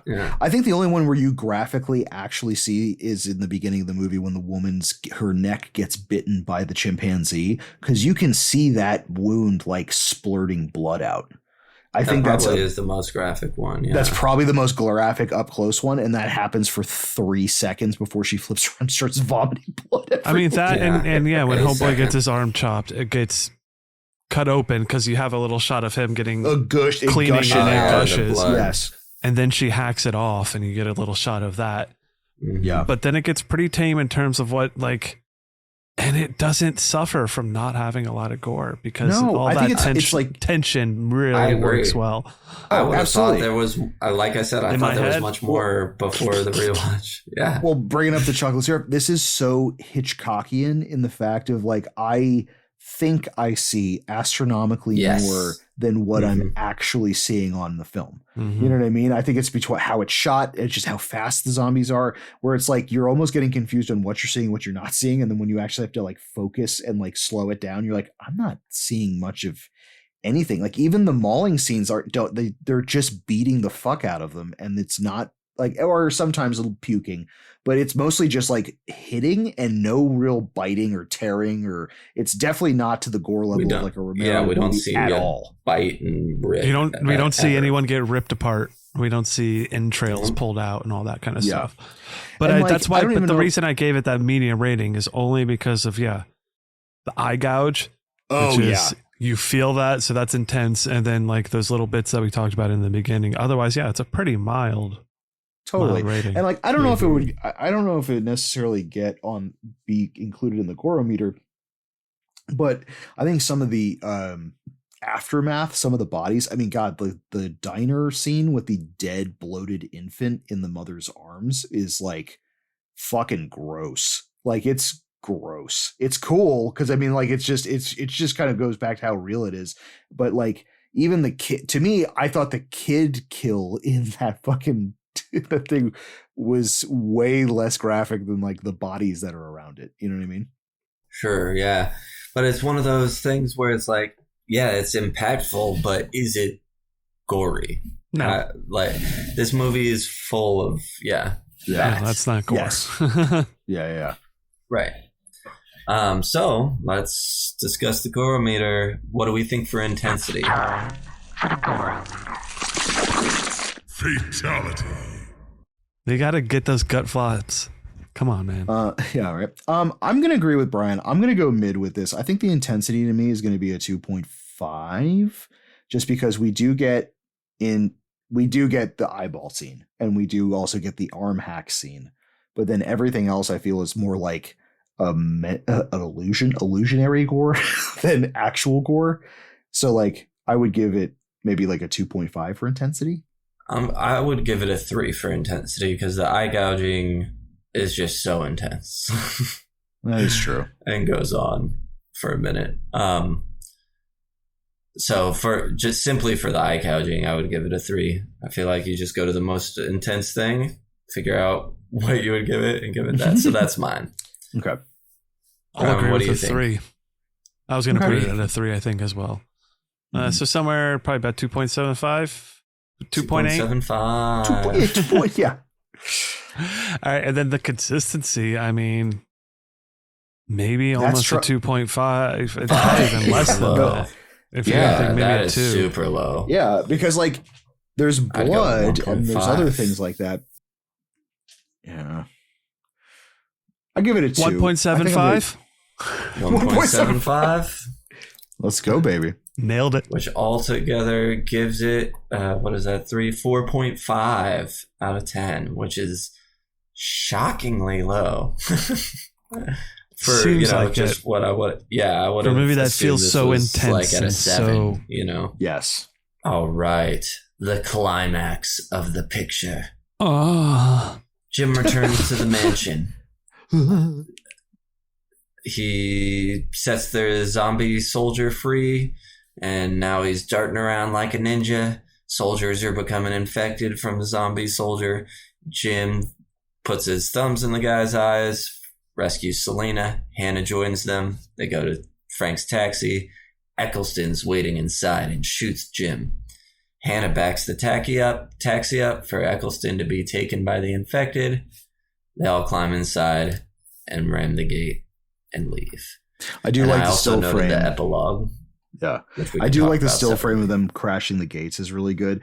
What a wild ass move for a rescue, just to dump infected into the place where you're trying to rescue your friend. Like, it worked, don't get me wrong, but it's also that, like, god damn, that is a lot of trust that they're going to be able to get out of that scene. Take care of themselves. Take care of themselves in there. He knows she can take care of herself. Also, he may not be thinking too clearly because rage.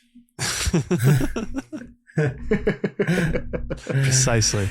No, it's always a wild move. I feel like that you see that maybe a few times in some other movies and stuff, where someone kind of like releases something where someone is captive. Release the dragon to cause chaos, I guess. Yeah. Mm-hmm. And I mean, what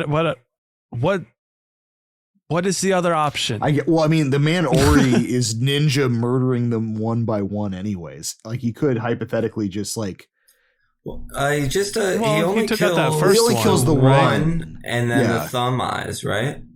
Everybody else is taken out by zombies. Yeah, but I mean, this obviously more effective, more chaotic. But Ragers. I loved it. I mean, even with him going like full straight up like just ninja at the end of it was brutal and awesome. When he runs into the little secret room, like the way he just scampers over there is very Leslie Vernon like. Yes, it is. Oh yes, it is very Leslie like.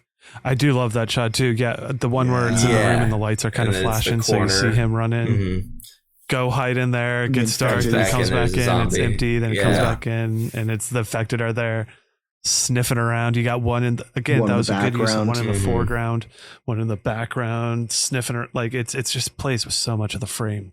I love it. And yeah, I mean, it's good exciting. Climax. Talk about pacing. It's flying. That the thumb in the eyes thing, I had never seen that before. And that was never forgot it. Wild. Yeah. That's a big one. So works. Epilogue. Works for us. Jim wakes up 20 days later. Jim wakes up again. He appears to be in this cottage on a lake, very peaceful. Selena's sewing, Hannah's outside. She runs in, says she heard a plane, so they take the thing she's been sewing, pull it out, because hell we had seen is written out on the lawn, and now it's an O, and the jet goes over, and it's in a different language, but it says something about helicopter. Yeah. I really did enjoy this because I think it's just the idea of at least like a glimmer of hope at the end of this, you know what I mean? At least, and also it also being shot in 35 millimeter gives it this like almost, it's weird though. It to me, I didn't know if he was going to wake up in a hospital screaming at the end of this, because it seemed, because of how polished it was in comparison, like a dream sequence. Where I was like, I was picturing this not to be him in like a morphine induced, like, we made it, it's fine. Right. Yeah, no, this is a very hopeful ending. And it's interesting because one of the alternate epilogues, he is in a hospital and doesn't make it. Yeah, he dies. Yeah. Well, it's also because, I mean, I don't know if we've brought this up yet, but the military guys had been holding one of their fellow soldiers, like what's his name, who's infected in the little garden thing with the but they're also trying to figure out how long it takes for someone who is infected to starve to death, because there are still human. So I do like the fact after the following 28 days after this the gate crashing, that we see these emaciated, barely alive, infected just on the roadways, as in like whatever this is now kind of subsiding. I'm glad you brought that up. Yeah, because I didn't mention that, and it would make sense then if it seems to be fading out that now other countries are flying over, or doing flyovers and things. Yeah. Checking out. Oh, Finland. It was Finnish. Smorgasbord. That the pilot was speaking. And he said something that roughly translated to, can we get a helicopter in here? There you go. And that's the end of our film. Now, there's a different ending that we kind of touched on, where Selena and Hannah, after they break through the gate, and instead of 28 days later at this cottage, they take Jim to a hospital and do their best to try and save them with what knowledge they have, and it doesn't work. And so it ends actually in a really nice shot of the two of them in their red dresses walking out these double doors, holding their guns as the doors close on them.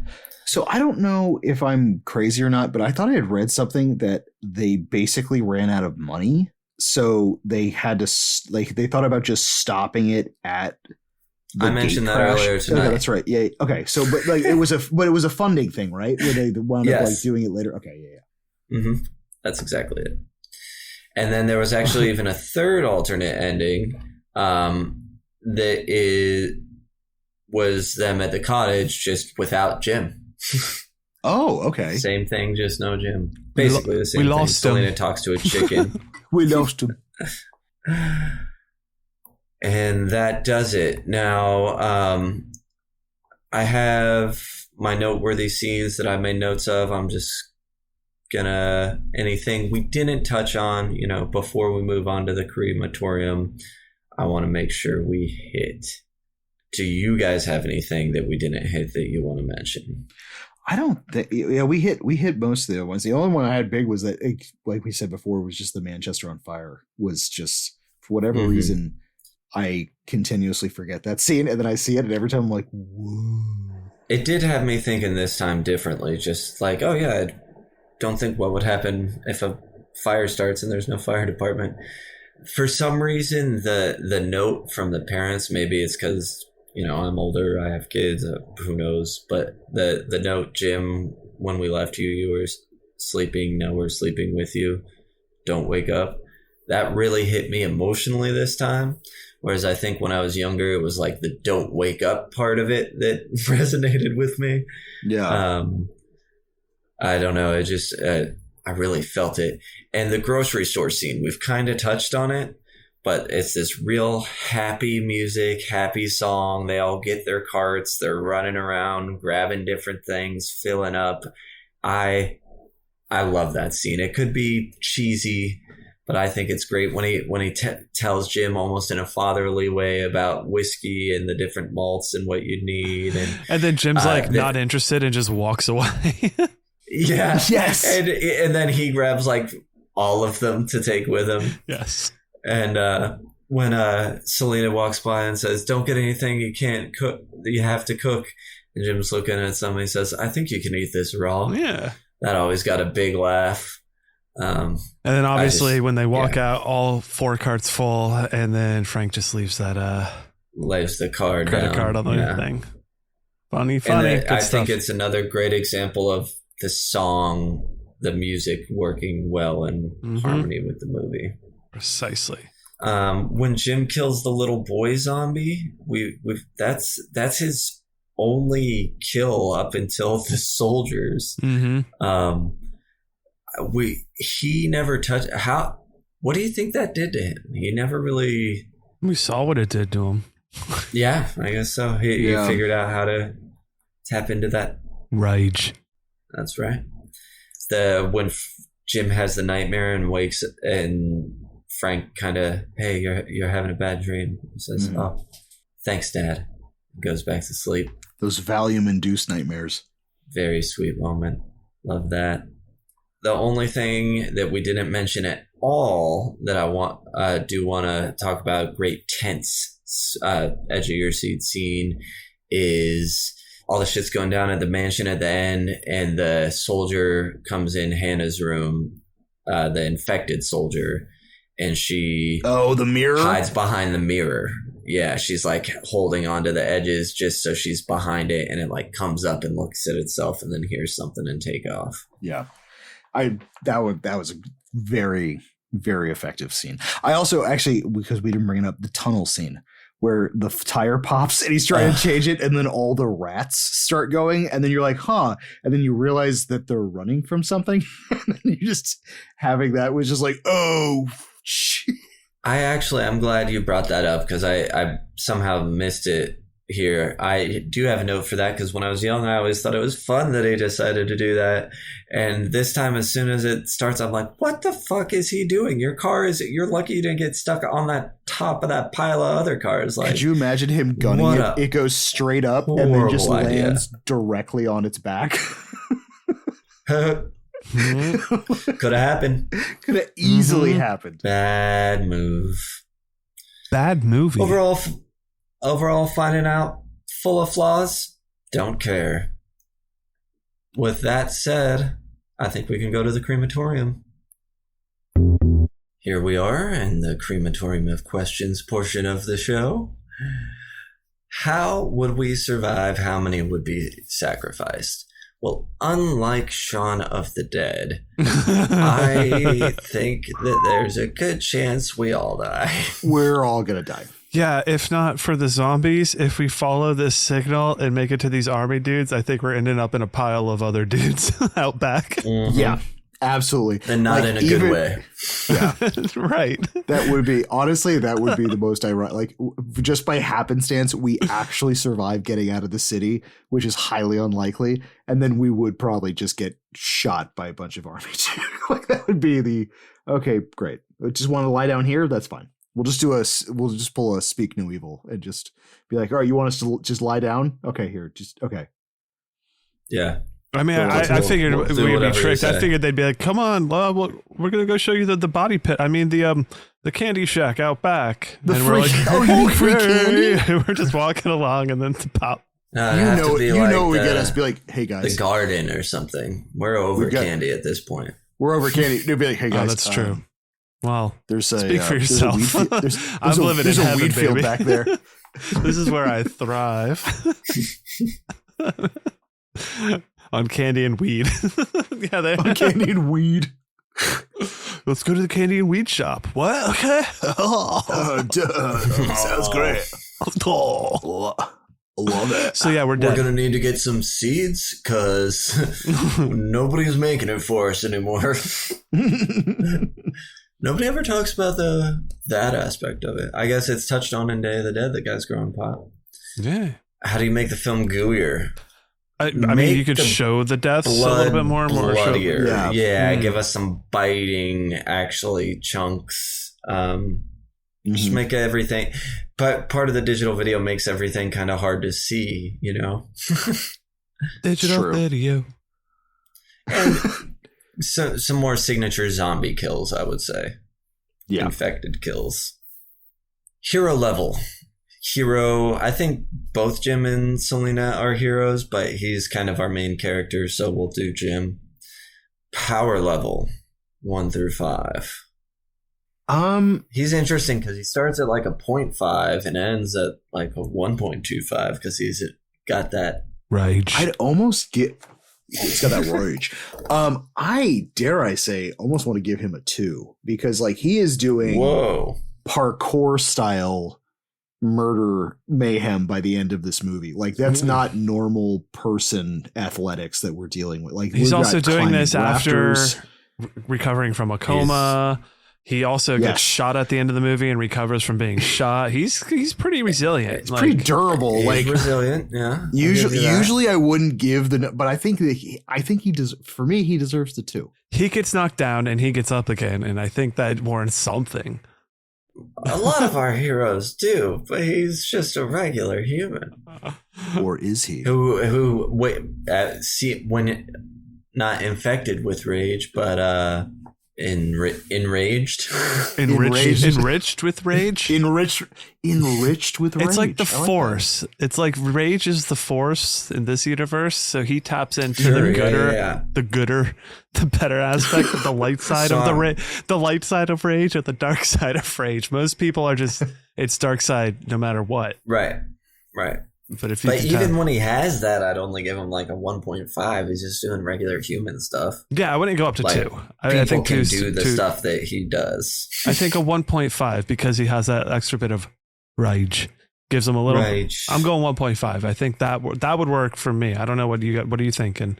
All right. So I want to come to consensus. I'm 1.5 too. Okay, Ross. But Ross, you want that 2? 2, so we can make him 1.5. I'll leave that 2. Okay, which is crazy.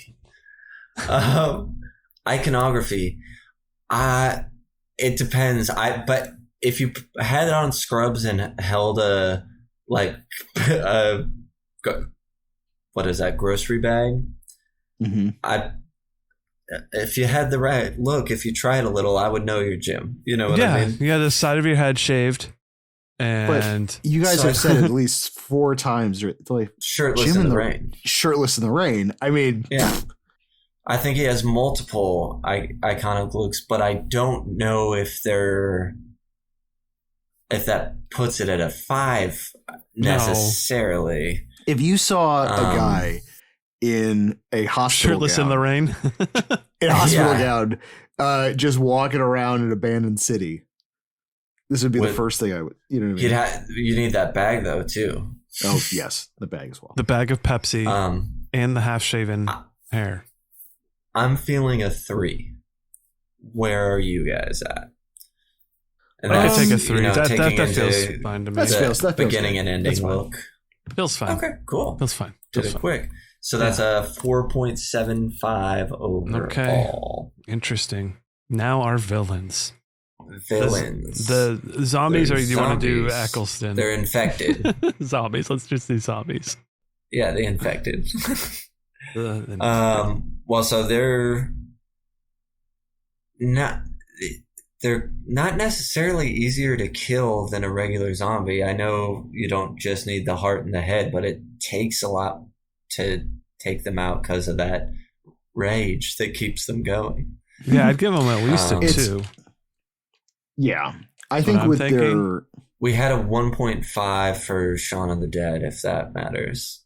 I mean, I agree. I think a So 2. maybe like a 2.5. Yeah, between a 2 and 2.5, because I mean, like this infection is way more. You can catch this infection way faster than say a Romero. Oh, just yeah, because of really the fast. Spiral visceral. You of can't this. cut something. You probably can't cut off the infection point and No. save yourself. Mm-mm. And then just how fucking fast and malicious these things Yeah. are. You know what I mean? Like I'd be I'm willing totally to do 2.5. all right. I'll do 2.5. What do you I guys could think? concur with a 2.5. All right, let's do it. Iconography. Are these zombies particularly? You put them in a zombie lineup. Are you going to be able to say that's a 28 Days Later zombie? Are we looking think at a picture of them or like a GIF of them? Because if they're puking, because if they got like red eyes with the yellow, I still might and be then able to just pick the them out. vomiting blood. I think I'd be able to pick them out, but I don't Yeah. think they're going to jump out. I'd have to like look at the eyes. Yeah. So I almost want to give that a 3 as well, maybe a 2.5. Yeah.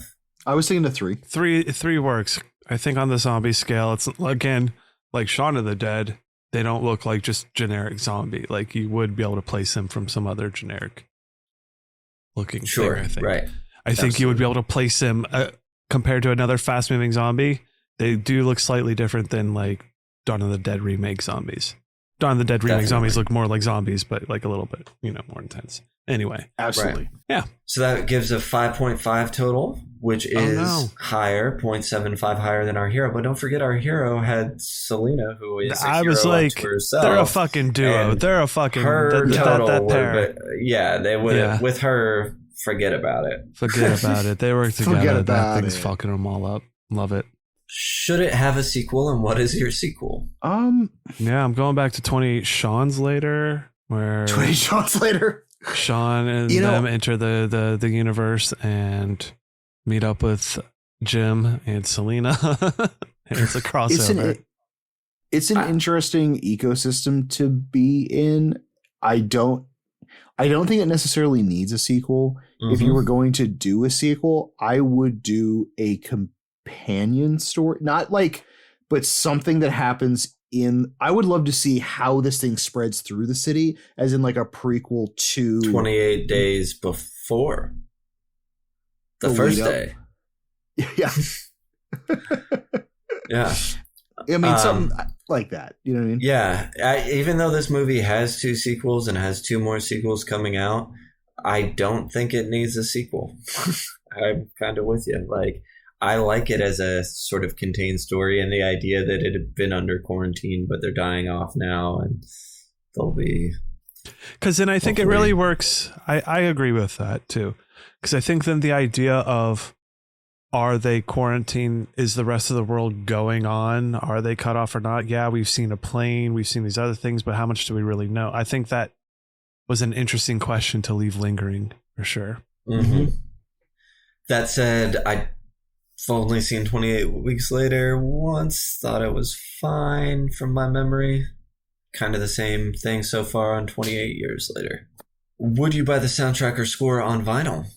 Well, we know you have, Sam, but yeah. yes, I CD, would too. I would definitely buy it on vinyl. disc. But you I bought it also at one bought this. point. I so also yeah. bought CD. Yeah. Yeah, and this may have been the first like score that I got Sure. on CD. Mhm. I'm sure it was actually. I had soundtracks previously, I think that first one was Dangerous Minds. Nice. I probably had that as well. This one, yeah, oh yeah. But so yes, I would love to have this on vinyl. All of us would, I think. Yeah. Easy peasy lemon squeezy, baby. Absolutely. Is anything action figure worthy? Hell yeah, I want the taxi setup. Yeah. I want the taxi with all 4 characters in it, play set. Ooh. Packed full of groceries. I want like a Barbie gym with his different outfits that you can put him in, so you can have shirtless in the rain, or put him in or just dicks out. Yeah, exactly. The gym in the rain play set where it's like you hook it up to a hose so that it like what could you have a shower buddy gym somehow? Shower buddy gym. It like fits underneath the shower. I can't think of the word where the water comes out of the shower. Faucet, the shower head? The shower head. But like right underneath that below, it just hangs like a shirtless gym you could have hanging out in there. Sure. That's one of the 7 settings. That's okay, so going with the shower theme, what if you were able to have just like the shower head was just an open protruding zombie infected mouth and then had red LEDs. It was just looks like it's shooting blood directly onto your face. Perfect. That'd be fun. That'd be real fun, especially for like a night where someone stays over that's not accustomed to your bathroom. Not accustomed to can I take a shower? Yeah. Go ahead. Yeah. Sorry. I meant to mention this earlier. My bathroom is 28 Days Later themed, so please don't be the whole bathroom is themed for a bathroom.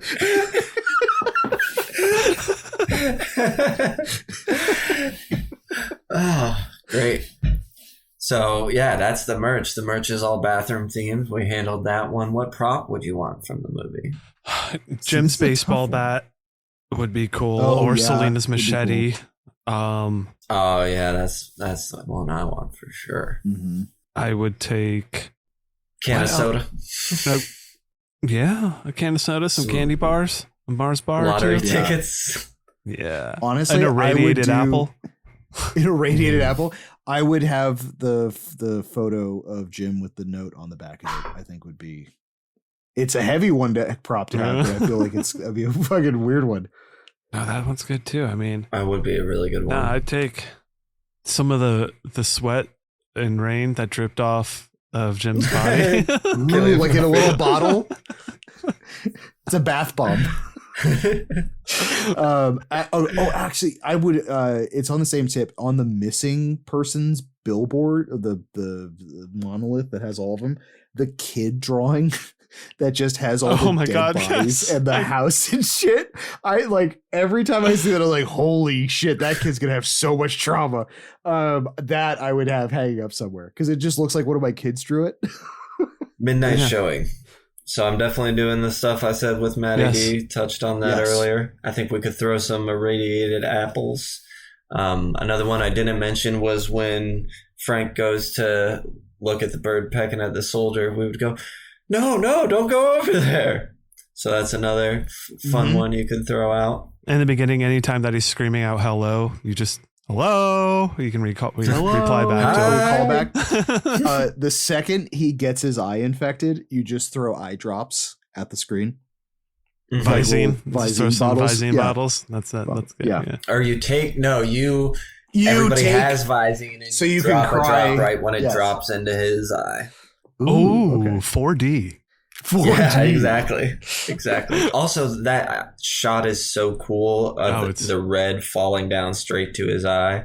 That's something. That's a scene I remember in the theater of just being because you're watching, knowing exactly what the fuck is about to happen and how impactful that's going to be, and everyone's just like, fun. Oh yeah, it's tough. Popcorn bucket. A head with open eye holes is where you get the perfect. You shake the popcorn out. The taxi cab. Ooh, yeah, I like that. A strapped-in rage monkey, and he's just got a belly full of popcorn. A rage monkey with a strap on. Oh.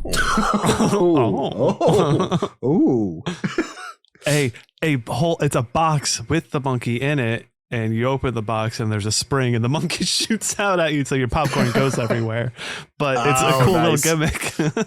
Yes. Yeah, you open it whenever they yell chicken monkey, right? Yes. Did you guys know 28 Days Later was the original chicken jockey moment we had in the theaters? So shout out. Did you know the actual line is cheeky monkey, but American audiences weren't familiar, so they thought it was chicken monkey. Yeah, I bet you didn't know that. I think those are some good buckets. Something new every day. Yeah, those are some good buckets. You can learn some dumb shit here on Chuddle the Pod. We love you. Speaking of dumb shit, I only want your fingers. Should we all cut our fingers open and bleed on it? Can you wrap your fingers around this? I'll take a Voorhees burger and a side of Jason's fingers. Show them. on this show, we use a rating scale of 0 to 5 fingers to figure out how we like a movie. Each finger represents a different quality about it.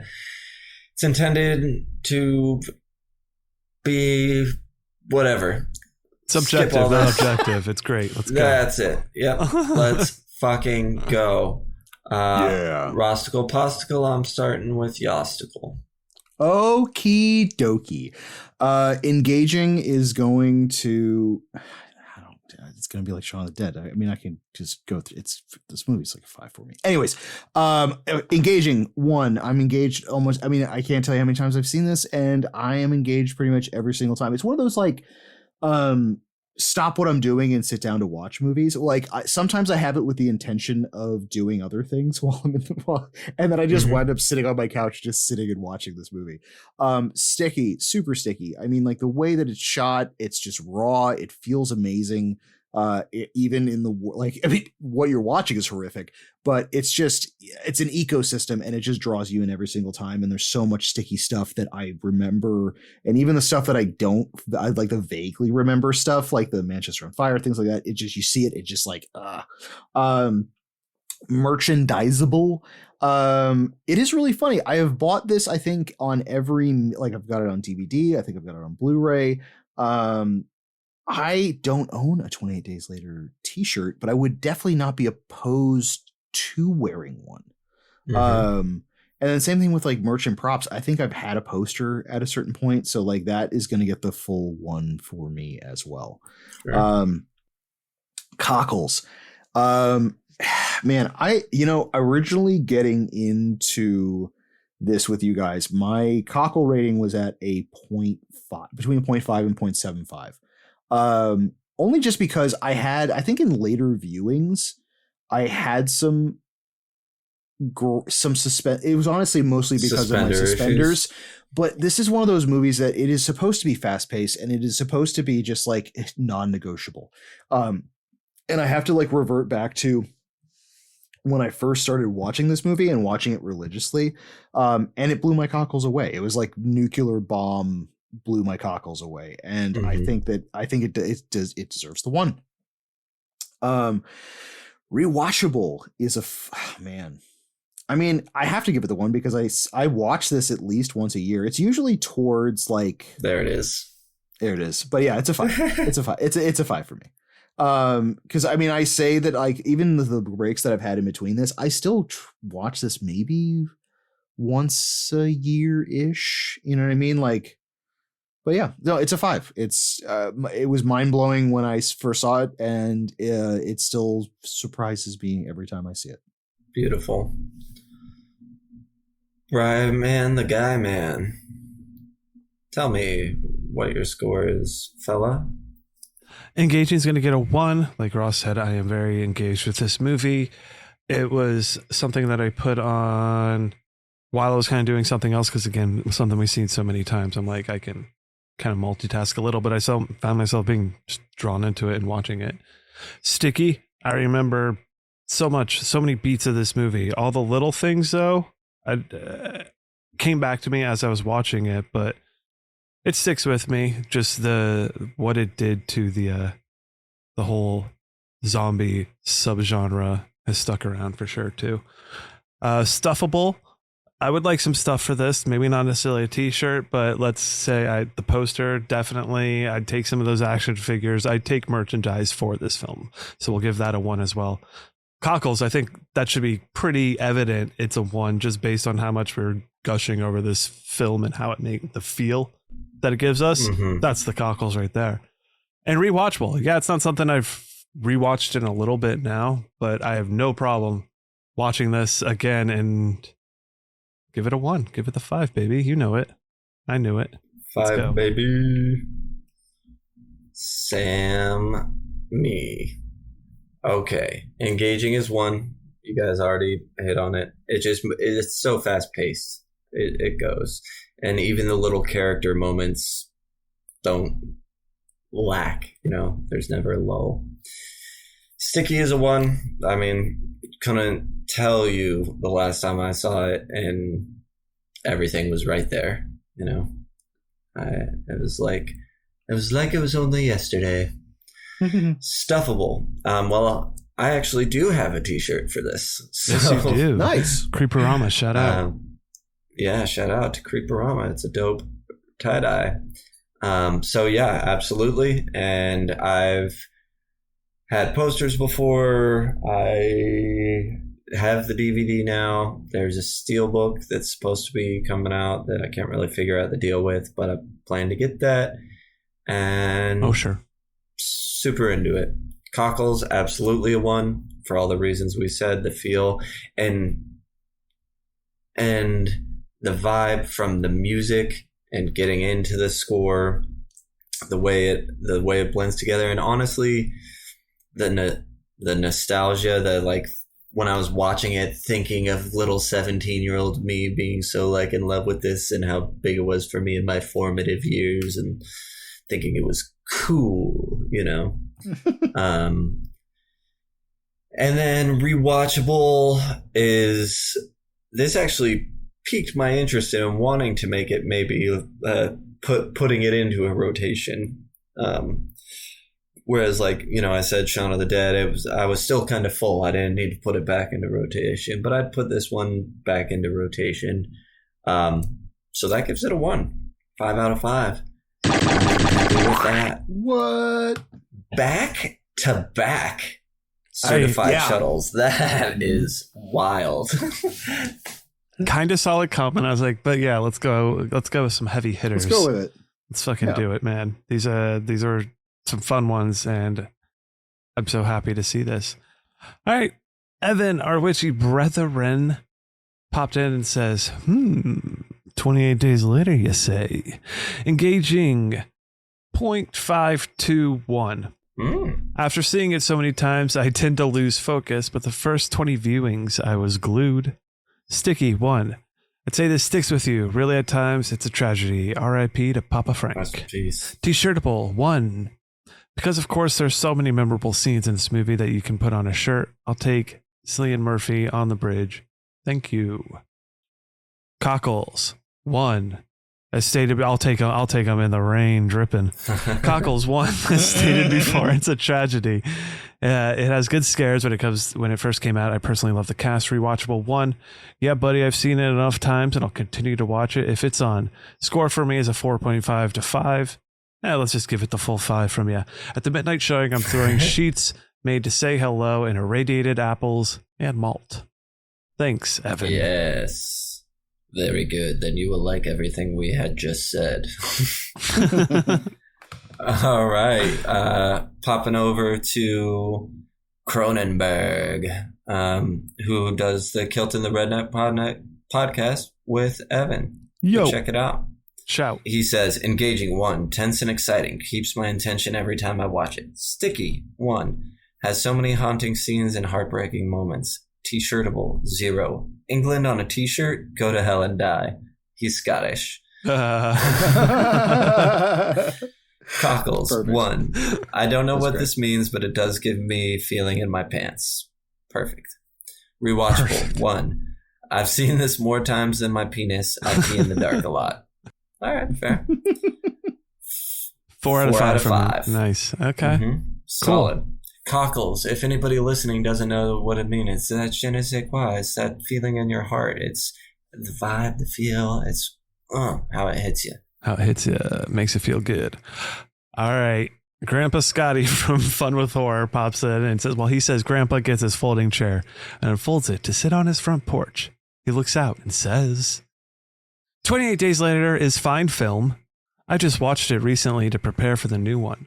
But you know what killed it for me? The audio mix. Good Lord. I turned it up a bit because the dialogue was frickin' quiet. And then boom, an infected crashed through the window and about blew all of my speakers out. What the hell? I ended up having to do something I never do.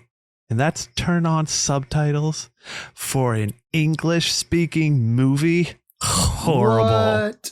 3.5 stars. Also, Tubi sucks. Didn't watch it on Tubi, but F Tubi anyway. Scotty's very anti-Tubi, so... Very anti-Tubi. Sorry, everyone. Not fun with Tubi, I'll tell you that. Not fun with Tubi. Grandpa shakes his fist at a loud car driving by, then folds up his chair and goes back inside. Thanks, Grandpa Scotty. We appreciate you chiming in. Check out Fun with Horror. All Always. our podcast friends chiming in. All right. Now we'll see how it compares to other movies in the Good Book, and we know because it's a certified Chuddle, baby. Chuddle, 5 out baby. of 5. Yeah, buddy.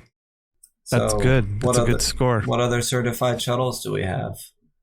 The usual ones, the ones that you heard just last week, but those are, to reiterate, Scream, Psycho Goreman, Nightmare on Elm Street, Pussy Cake, Barbarian, The Signal, Deadstream, The Return of the Living Dead, Midsommar, Demone. Shaun of the Dead was our most recent addition to it as well. And now 28 days later. Love it. I love it. All right. Well, we did it. That does it for the Chuddle the Pod. And the meeting has concluded. So follow Chuddle the Pod on Instagram and Threads if you want to stay up to date with the podcast. Follow at Ross Purvis on Instagram if you want to see his tattoos and or get tattooed by him. You can follow all of us, Chuddle the Sam, Chuddle the Bryan with a Y, or Chuddle the Ross on Letterboxd if you have any interest in seeing what movies we are watching. You can jump in the Discord if you want to be part of the conversation, be part of the Chuddle community. Just to make it easy for you, there's a link to all that in the show description. Next week, we have Wishmaster 3. What's the colon for it? Beyond the gates of hell. There it is. Ooh. So, it's been a pleasure chuddling this one with you, gentlemen, with you, Chuddlemen. Likewise. It's getting stranger by the day.